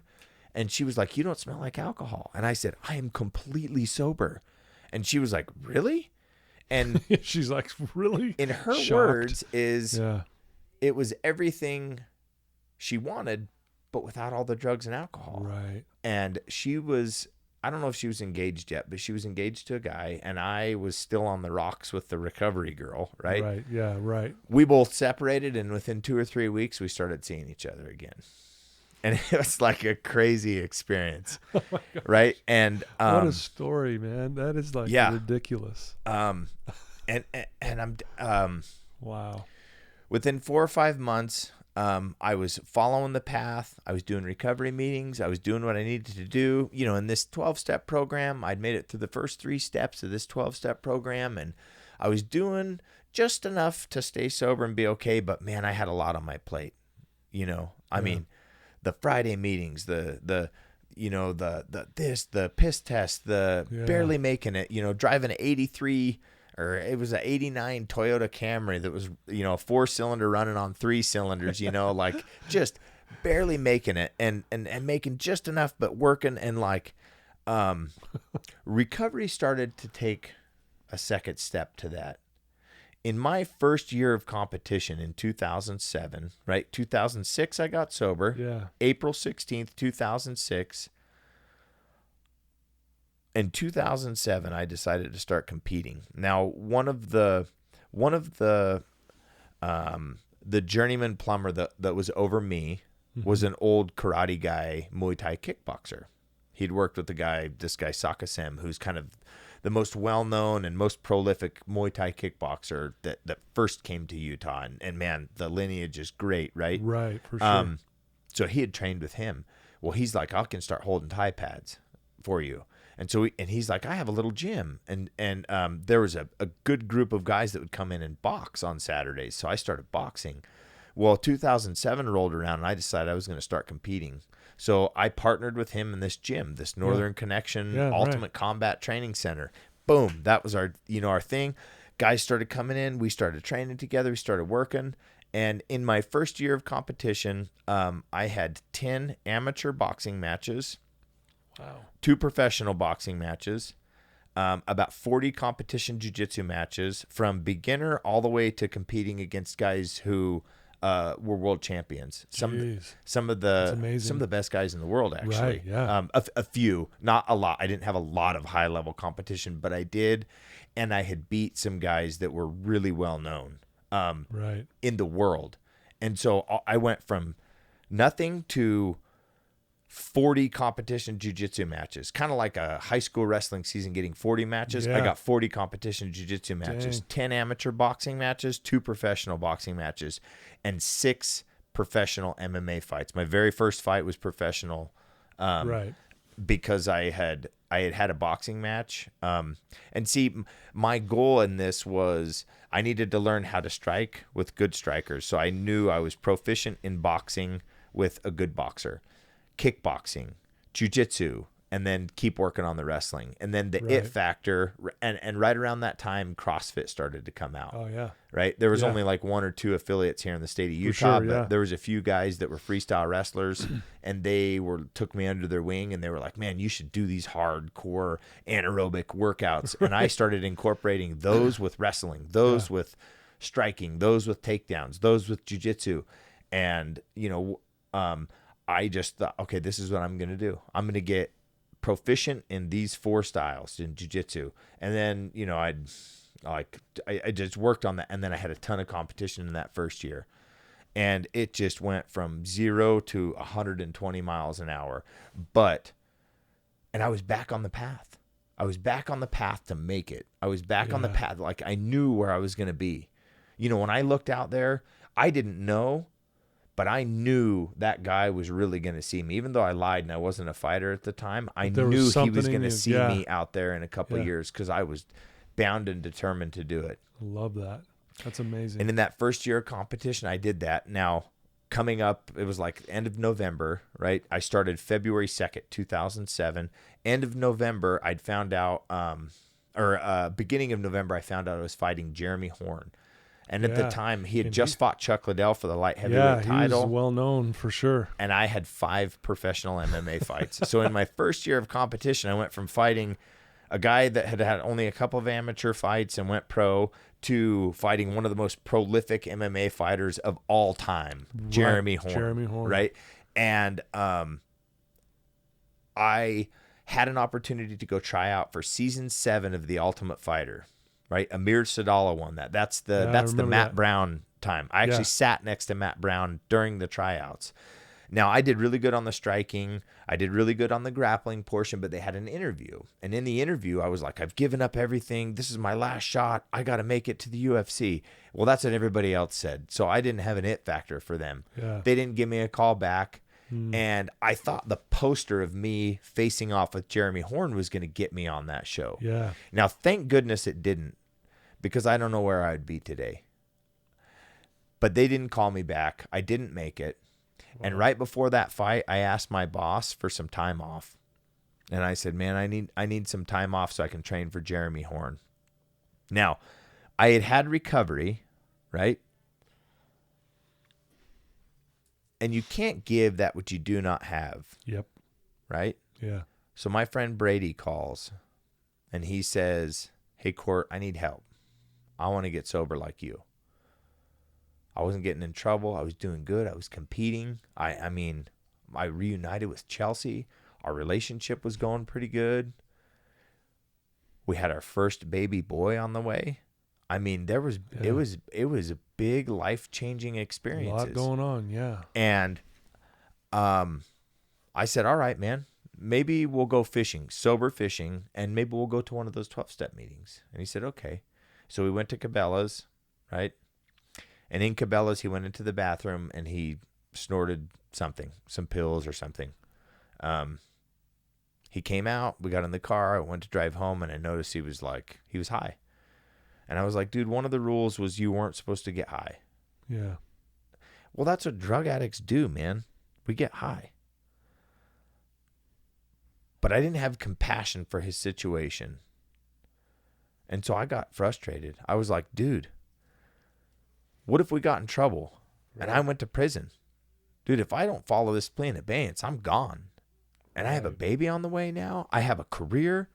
Yeah. I'm working full time as a plumber. Like, dude, what are you thinking, man? I was offended. And I helped him up to his room, you know, and I'd been welcome in his house. His mom babysat me as a kid. Mm-hmm. We babysat him. We made sandwiches at his house. We watched cartoons. You know what I mean? Yeah, sure. I walked in and carried him up to his room and put him in his bed. And I was like, dude, man, you need some fucking help, man. And he's like, fuck you. You're the one with the drug problem, not me. Now, when I left, his mom overheard our conversation. Supposedly, he was supposed to be sober. Right. Now, he was, in his mind, he had just snorted his Xanax, right?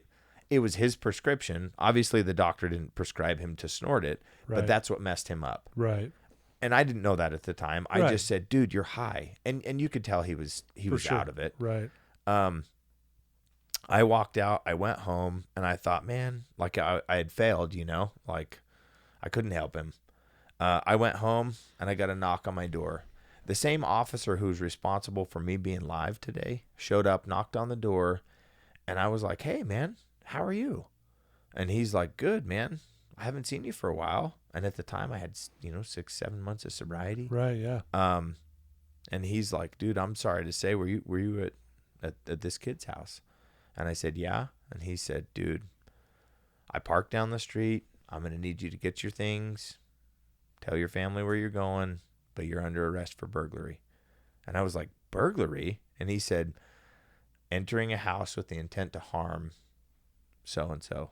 And I was devastated because I didn't. Right. I was like, I asked for prison 6 or 7 months before that, but now I had so much to live for.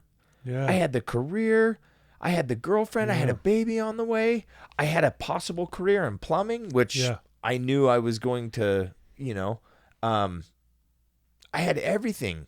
I was sober. I had over 200 clean UAs. I mean, I was like, I was devastated, and I couldn't say anything. I had to call my boss and tell him, man, I'm going to jail. Sorry. And it was devastating because I went to help. Yeah. Well, the court dropped it for the city, but the state picked it back up because of my prior charges. Right. And they tried to prosecute me on burglary. 2 weeks before I fought Jeremy Horn and a week before I went to that Ultimate Fighter tryout, I was on a jury trial facing let's put it this way. Had I been convicted in 2007 Right. of that, I would have got out 2 Octobers ago. Whoa. So I would have had my first son. Whoa. No career, nothing. Nothing. 15 years of sobriety, but in the state penitentiary. But yeah. But you know what? Wow. And that could have been a whole nother experience. A whole nother. Yeah. Wow. But I was found not guilty because I was honest. He told his mom that I came in and I beat him up and and he made up this story, right? Well, his story changed because he was under the influence. His story changed. And then it changed, through the process of the court hearings. My story stayed the same because I knew what had happened because I was sober. Thank God I was sober. Right. And there was 2 or 3 people that had heard versions of that story that were willing to go up and say, hey, Brady told me that this happened. Brady told me that this happened. And at the end, I said, Brady, man, I love you. I don't forgive you, but I love you. And I wanted to help you. And I couldn't. And I'm sorry, man. Yeah. I needed to be in meetings. Exactly. I needed to be sober. And I was found not guilty a week later, which was a tremendous relief. Not spending it was like 12 and a half years or something like that is what I would have spent on the prior charges that I had. A week and a half after that, I fought Jeremy Horn, and it was my first loss. And I went out to see if I could compete, not to go out to beat him. And I did. I competed. I lost the decision to him, and I got done with that fight, and I was like, holy cow, I could have put more into that. And I realized at that point, like, hey, man, I can go somewhere with this. Yeah, I can do something with this. Right? I asked my boss for some days off for training, and he said, hey, if you need days off, you need to go find another job. And I was like, I got to do it, man. And so I had quit a great job to pursue this career in mixed martial arts. And over the next 2 years, I struggled more than any time of my life. Within 4 or 5 months, I'd asked my girlfriend, Chelsea, to marry me at my favorite fishing hole on my favorite river in my favorite spot. And she said yes. We got married. And I started like big life decisions. Yeah. Really becoming a father. Hey, I got to be here, and I needed 2 years of sobriety before I married her.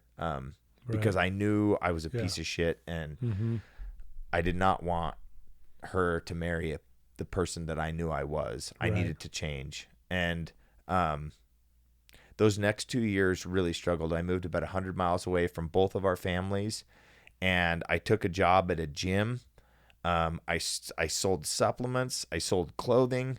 I did part-time plumbing jobs. Just whatever you could do to get by. 80 to 90 hours a week, making within $5 a month. And my family wasn't, they helped a lot, but they didn't help financially. And so I was responsible financially, and I had 3 years sober, and I'd hit my breaking point where I was uncomfortable with my life. I didn't want to come home to my wife and son, which was right behind the gym in these ghetto apartments, right? Mm-hmm. Not because I didn't love them, because I felt like I didn't deserve them. Mm. I was not satisfied with the amount of money I was getting paid at the job that I agreed to get paid that amount, right? My car wasn't good enough, and I wasn't fighting in the organization I deserved to be in. Yeah. Because I had 3 or 4 more wins right after that. I was definitely the top guy in the state, Right. ready to make it to that next level, but I had no clue where to go. And at 3 years sober, I tore my MCL on my meniscus, and I had to have knee surgery. And thankfully, I was at the suggestion of the guy that I had earlier, hey, don't leave with pain pills, and if you can, don't take them when you're in there. So I went through that surgery, and I said, hey, I don't take pain pills. You know, of course, they put me under, right? Sure. And so I was under narcotics when they put me under. Right. But when I woke up, I was like, no pain pills, no pain pills, no pain pills. I stuck with that. I didn't do it. I could barely get to work. My wife had to drive me to work. I was teaching classes, like 14, 15 classes. I was making shakes, and my leg was swelling up, and I was watching all my teammates make it. And I was devastated. And one of the guys that I was like real close with made it to the UFC and got a shot. And like that hurt my pride, right? Yeah. And I was going to go home, and my wife, she took the prescription, right? And didn't fill it. But she took it and was going to hide it from me in the event I needed pain pills. Right. Mm-hmm. And I called her, and I was thinking, babe, I'm in a lot of pain. And I was trying to talk her into it, basically, you know. And so I'm going to come home. And my idea was I was going to come home. I was going to take 2 of those pain pills, and it was going to be okay. And I got this horrible feeling inside. And I had 3 years of sobriety at that time. Yeah. And this dude walked in, and he's like, hey, somebody told me you're in recovery. You know, would you go to a meeting with me? And I was like, yeah. Dude, can you drive? And he said, yeah. I went to a meeting, and I met one of the most influential people in my life. He became my close friend. I ended up over the next 4 months working the 12-step program for the first time completely all the way through. Awesome. And my attitude and outlook on life changed. I realized my car was good enough to get me to and from work, to and from family events, right? I was making just enough money to get by. Yeah. And I was making it. Yeah. I mean, like, I was making it. Yeah. And I realized that my wife and my son were at my house, and they loved me no matter what I was doing, as long as I was trying and I was sober. Right. Yeah. And that changed. And my knee healed up, and I started training, and I was like, well, I'll just make it into the UFC if I make it into the UFC, but I'm giving myself 2 years. If I don't make it in 2 years, I'm going back to be a plumber. And right at that 2-year mark, another person came into my life, this guy named Will Farah. And he was like, hey, man, tryouts for season 11 of the Ultimate Fighter middleweight season's next week. You'd be an idiot if you didn't go. And I'm like, who the hell is this guy? He's curly hair, Right. jolly beard, redhead, like, you know, and I'm like, what is this guy? And he's kind of out of shape, but he was like, you know, and I was like, dude, who are you? And he came in, and he went to wrestling practice, got his butt kicked, and loved it. He knew everything about my career. I mean, he was like, I was like, man, who is this guy? And the next week he came back like that. It was like a Tuesday and then like a Thursday. And that Thursday he came back, and he's like, man, are you going to go try out? And I was like, honestly, dude, number one, I can't afford to fly out there. I could afford to fly out there, but I couldn't eat. And I said, I have a wife and son right behind here. And I said, I can't afford to go out. I said, because I would miss the $500 I would make this week, Right. and I make $500 a week roughly. And I said, I just, there's no way I can do that. I'll have to make it in if I make it in, and if not, you know, it's okay. I'll just do my best. And he's like, okay, dude. 2 or 3 days later, that guy showed up with an envelope with $500 in it, and he said, I want to pay your week's wages. And he said, if you follow me out to my car, I will book you flights right now. And I was like, who are you? Who is this dude? And I called my wife and talked, you know, and I was like, I can't accept this. There's no way I can pay this guy back. And I told him that. He's like, I don't want you to pay me back. He said, I want you to go try out. And I was like, there's no guarantees of making it.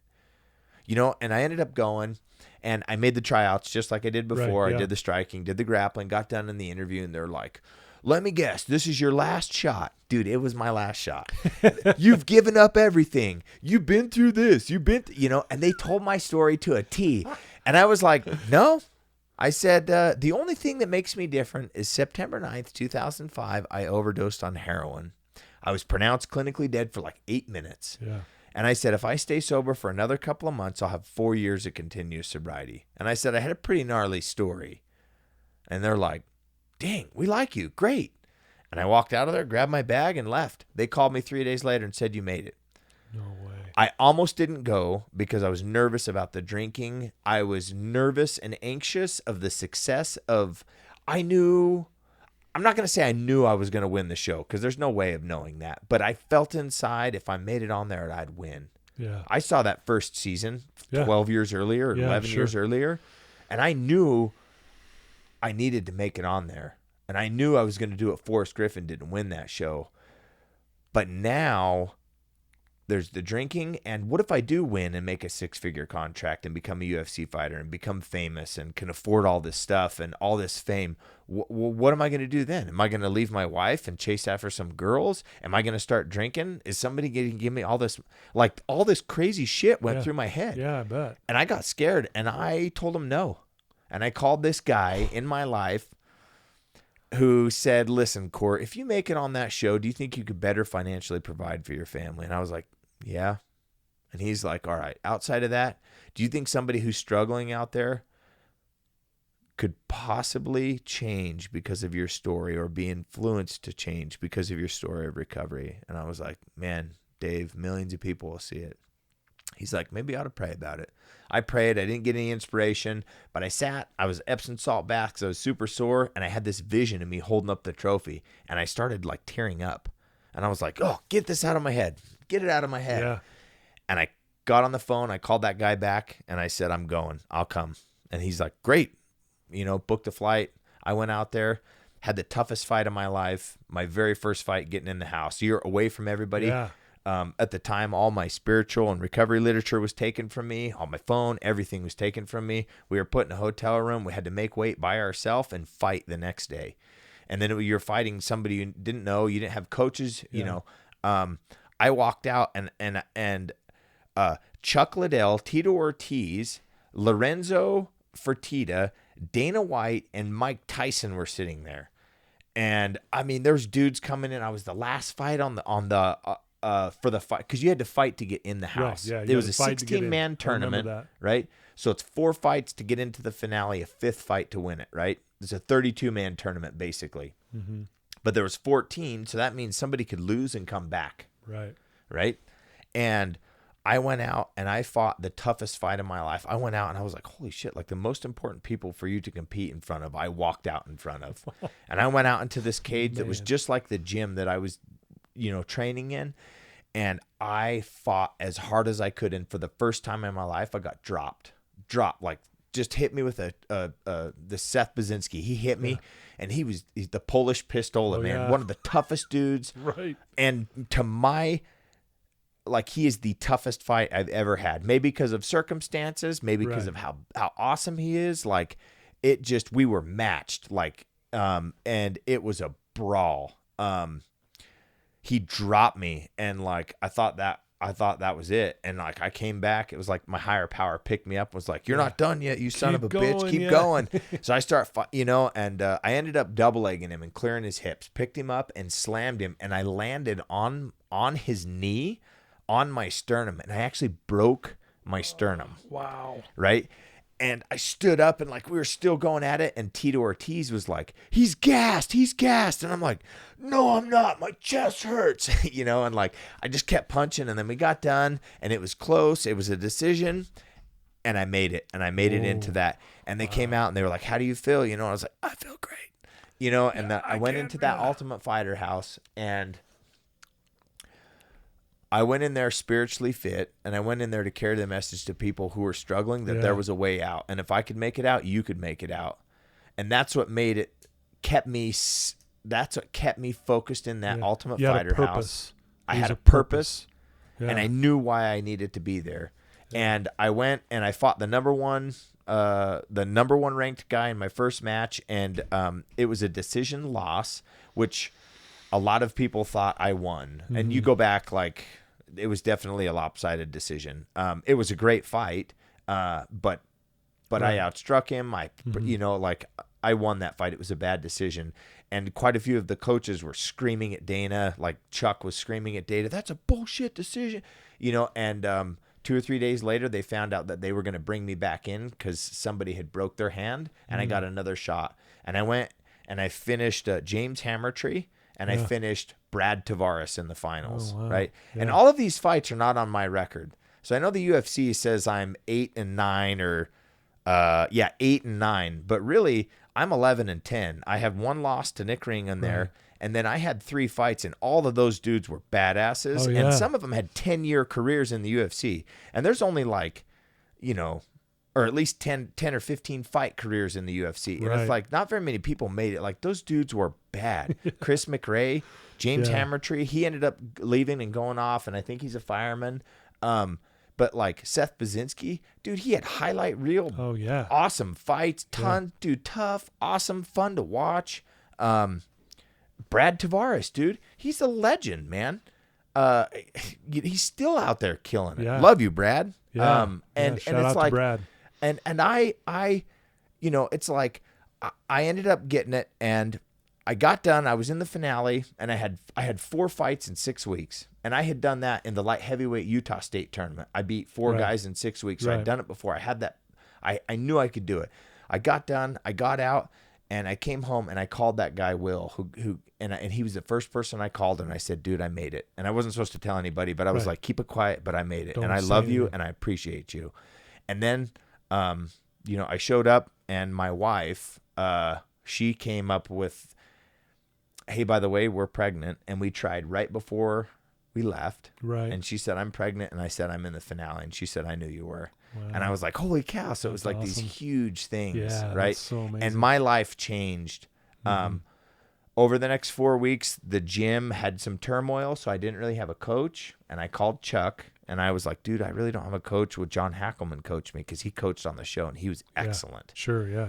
And, it's like, man, there was like huge, like Howard Davis Jr., the Olympic gold medalist, 76 Olympic gold medalist, one of the standout boxers, one of the best amateurs ever to walk the face of the planet. He became my coach, and he started coaching me, right? And Sammy Henson, the bull, like Olympic champ or a world champion, Olympic silver medalist, like couple-time All-American, one of the baddest wrestlers on the planet, and his intensity and his ability to coach is second to none. And I got to work with it. I had literally the best coaching a person could ask for. Right? In MMA, Jake Shields, one of the top jiu-jitsu practitioners ever. And he was my training partner all through there, and he coached me. Scott Epstein, also one of the 10th Planet, like original OGs, right? This dude was bad. He had nasty guillotines. He helped me with guillotine defense, showing me all this stuff, all these things that I remember to this day. And I had the best, and I left. I came home. I was excited. I rested up because I had 4 fights in 6 weeks. I was busted up. Everything was busted up. I took a bunch of ice baths. I healed up, and then I started training because I knew I had the finale and I knew I needed to win. And it was June 19th. I didn't have a coach, and it was kind of up and down, and I called Chuck, and I was like, dude, what should I do? And he's like, I'll call you back. He called Hackelman, set it up, and he said, hey, man, I booked you a flight. You make it out here, I'll give you a place to stay. So I moved in with Chuck for the next 6 weeks and prepared for that fight. He flew my wife and my son out. Yeah, you dedicated the fight to him, I think, if I remember right. Yeah, to him. And, I thanked, is that right? I thanked him. Oh, okay. I told him that I loved him. Okay. Because, dude, he moved me in, and I'd brought home about $8,000, right, from that show. Now, because they paid you when you were in there, it was like $3,500, and if you finished, you got a $5,000 bonus, and you got half of it. And then in the finale night, if you showed up to the finale, you got the other half of those bonuses. So I walked with maybe like $6,000 or $7,000, and I had 4 months, right? And then I quit all my other stuff and started I got to focus on winning this finale. And 4 or 5 weeks later, I moved, and I had to pay all my dues here, make sure everything was set up here. And then I went out and I stayed with him. And so, dude, he paid for my breakfast every single day. Like, and we showed up. I had the highest level, hardest practices. June 19th, I stepped in that cage and I beat Chris McRae, and I became the season 11 Ultimate Fighter champion. And I dedicated my fight to all those people who were struggling out there. And man, I lost it. It was one of the highlights of my life. It's amazing. And it was incredible. It was life-changing. And my life really did change because I became a professional athlete that night. Yeah. In the eyes of the public. You were But legit. then everywhere else, I was just Court McGee. Yeah. And I had my recovery community. And at that time, I was very involved. And I've stayed involved this whole time. And that kept me grounded. Yeah. And I had my wife and my son. I was happy. And I stayed in that gym. And I just worked on getting better. And I came in contact with some of the best coaches, some of the best training It's amazing. in my whole life. And it's like my last 11 years, June 19th will be 11 years I've been in the UFC since I've won that Ultimate Fighter finale. I've fought some of the best guys in the world, like Robert Whitaker. And I mean, I fought the high, like I've he's no joke. I've had Well, this you're no joke. You're incredible amazing. career. Yeah. But one of the experiences that I had was I got called after my first UFC fight, right? The UFC 121. I fought Ryan Jensen, great big guy, just a beast. He used to be Anthony Smith's coach. Had like 19 first round finishes, all this stuff. Like I went out and I fought him at UFC 121 and it was a win. I got a finish in the third round. I actually broke my hand in the first round, shattered my second metacarpal. And I finished the fight. I got done. I came home, and like 2 or 3 weeks later, I got called by undercover cop. And he said, "This is Officer so-and-so, blah, blah, blah. I need you to call me back." And I froze. I had not received that call in a couple years. Right? Man. And I told my wife, I'm like, I don't know what to do. And she's like, duh, call him back. And I'm like, oh yeah, okay. Called him back. And I'm like, hey, this is Court McGee. And he's like, oh man, dude, huge fan. Here's the thing. We all love your story. The guy that was there the night you overdosed, we got a good group of guys that are behind you, and we just love and support you. And we love that you came out with your story and that you're in recovery. Yeah. We have this convention for narcotics officers, undercover narcotics officers and DEA. Would you be willing to come share your story at this convention? And it was a convention that the Attorney General of the state of Utah at the time had on. So I was like, yeah. So I showed up and I shared my story. And after that, they were like, hey, you need to get into some high schools. They got me into high school. I shared my story, and it had a profound impact. So I've shared my story from Tennessee to Harlem, New York, like rural Tennessee to Harlem, New York. That's what the McGee Project is. And people come forward. I can offer support in different ways. That has blossomed into this incredible journey where I can support and help people. I have a program called the Punch Pass program where I provide kids an opportunity and young adults to train at mixed martial arts facility, and we can help their recovery journey start. And so a lot of incredible things have happened. But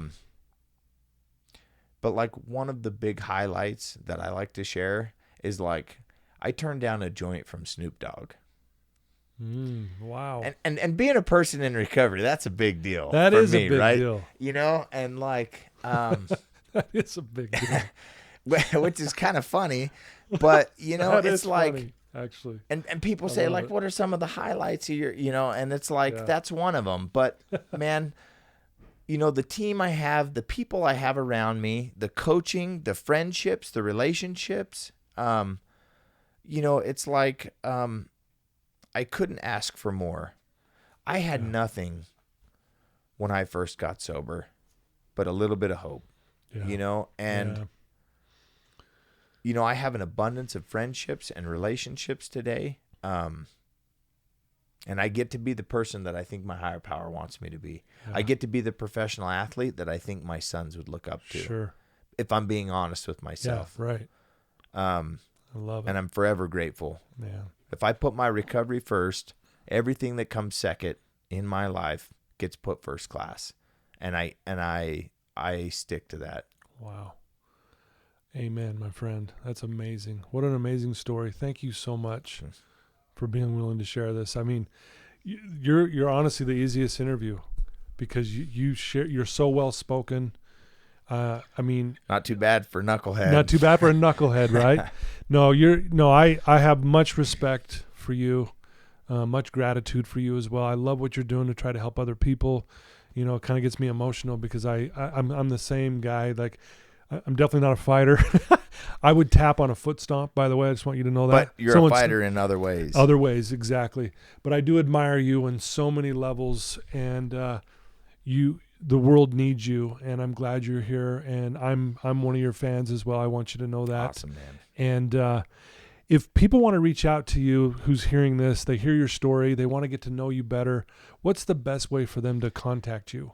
McGeeProject.org. That is the best way. That is definitely the website to go to.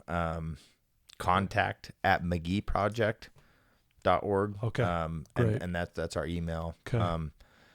And that's, you know, that's my passion. Right. You know, fighting is my career. How would they get you on social media too? I just want to make sure you get that too. Can they follow you there? Just look Court up your name, McGee, obviously. MMA. Okay. Is my Instagram handle. Okay. You know, I'm on Twitter. I'm on Facebook. I have an athlete page and a personal page. I think the personal page is full, but okay. Yeah, that you can follow me or follow Sure. this stuff. Yeah, just a forewarning. The only thing I post about is fighting, like training stuff, Right. fishing, family, and recovery. Nothing else. Right. So that's all. Right. And I've always stuck to just that. Yeah. And so That's awesome. if you're I looking love for madness and craziness, like No. other than some trout fishing or events that my sons go to, Yeah. like that's what you're going to get. Yeah. That's Okay. that's the person that I want people to see. No, I love it. No, that's beautiful. I want to thank you, Court, for being here today. It's an honor to have you on my show. It really truly is. So thank you for your time, and thank you for being the man you are. It's been an honor to be here. Thank you. You're welcome. Well, there you go, folks. Seriously, what an amazing story. Please share this with your family members, especially those you know who are struggling. It doesn't have to be addiction. It can be anything. Court is an inspiration. I mean, the guy was down and out 1,000 times, and he just kept getting back up. That's what I took from your story. You did not give up. You just kept going, and it truly is amazing. So please share it, and I'm excited. I can't wait to post this. And again, thank you to our sponsors. I love you guys. Thank you for believing in me, and until next time, folks. Thanks again, Court. Thanks.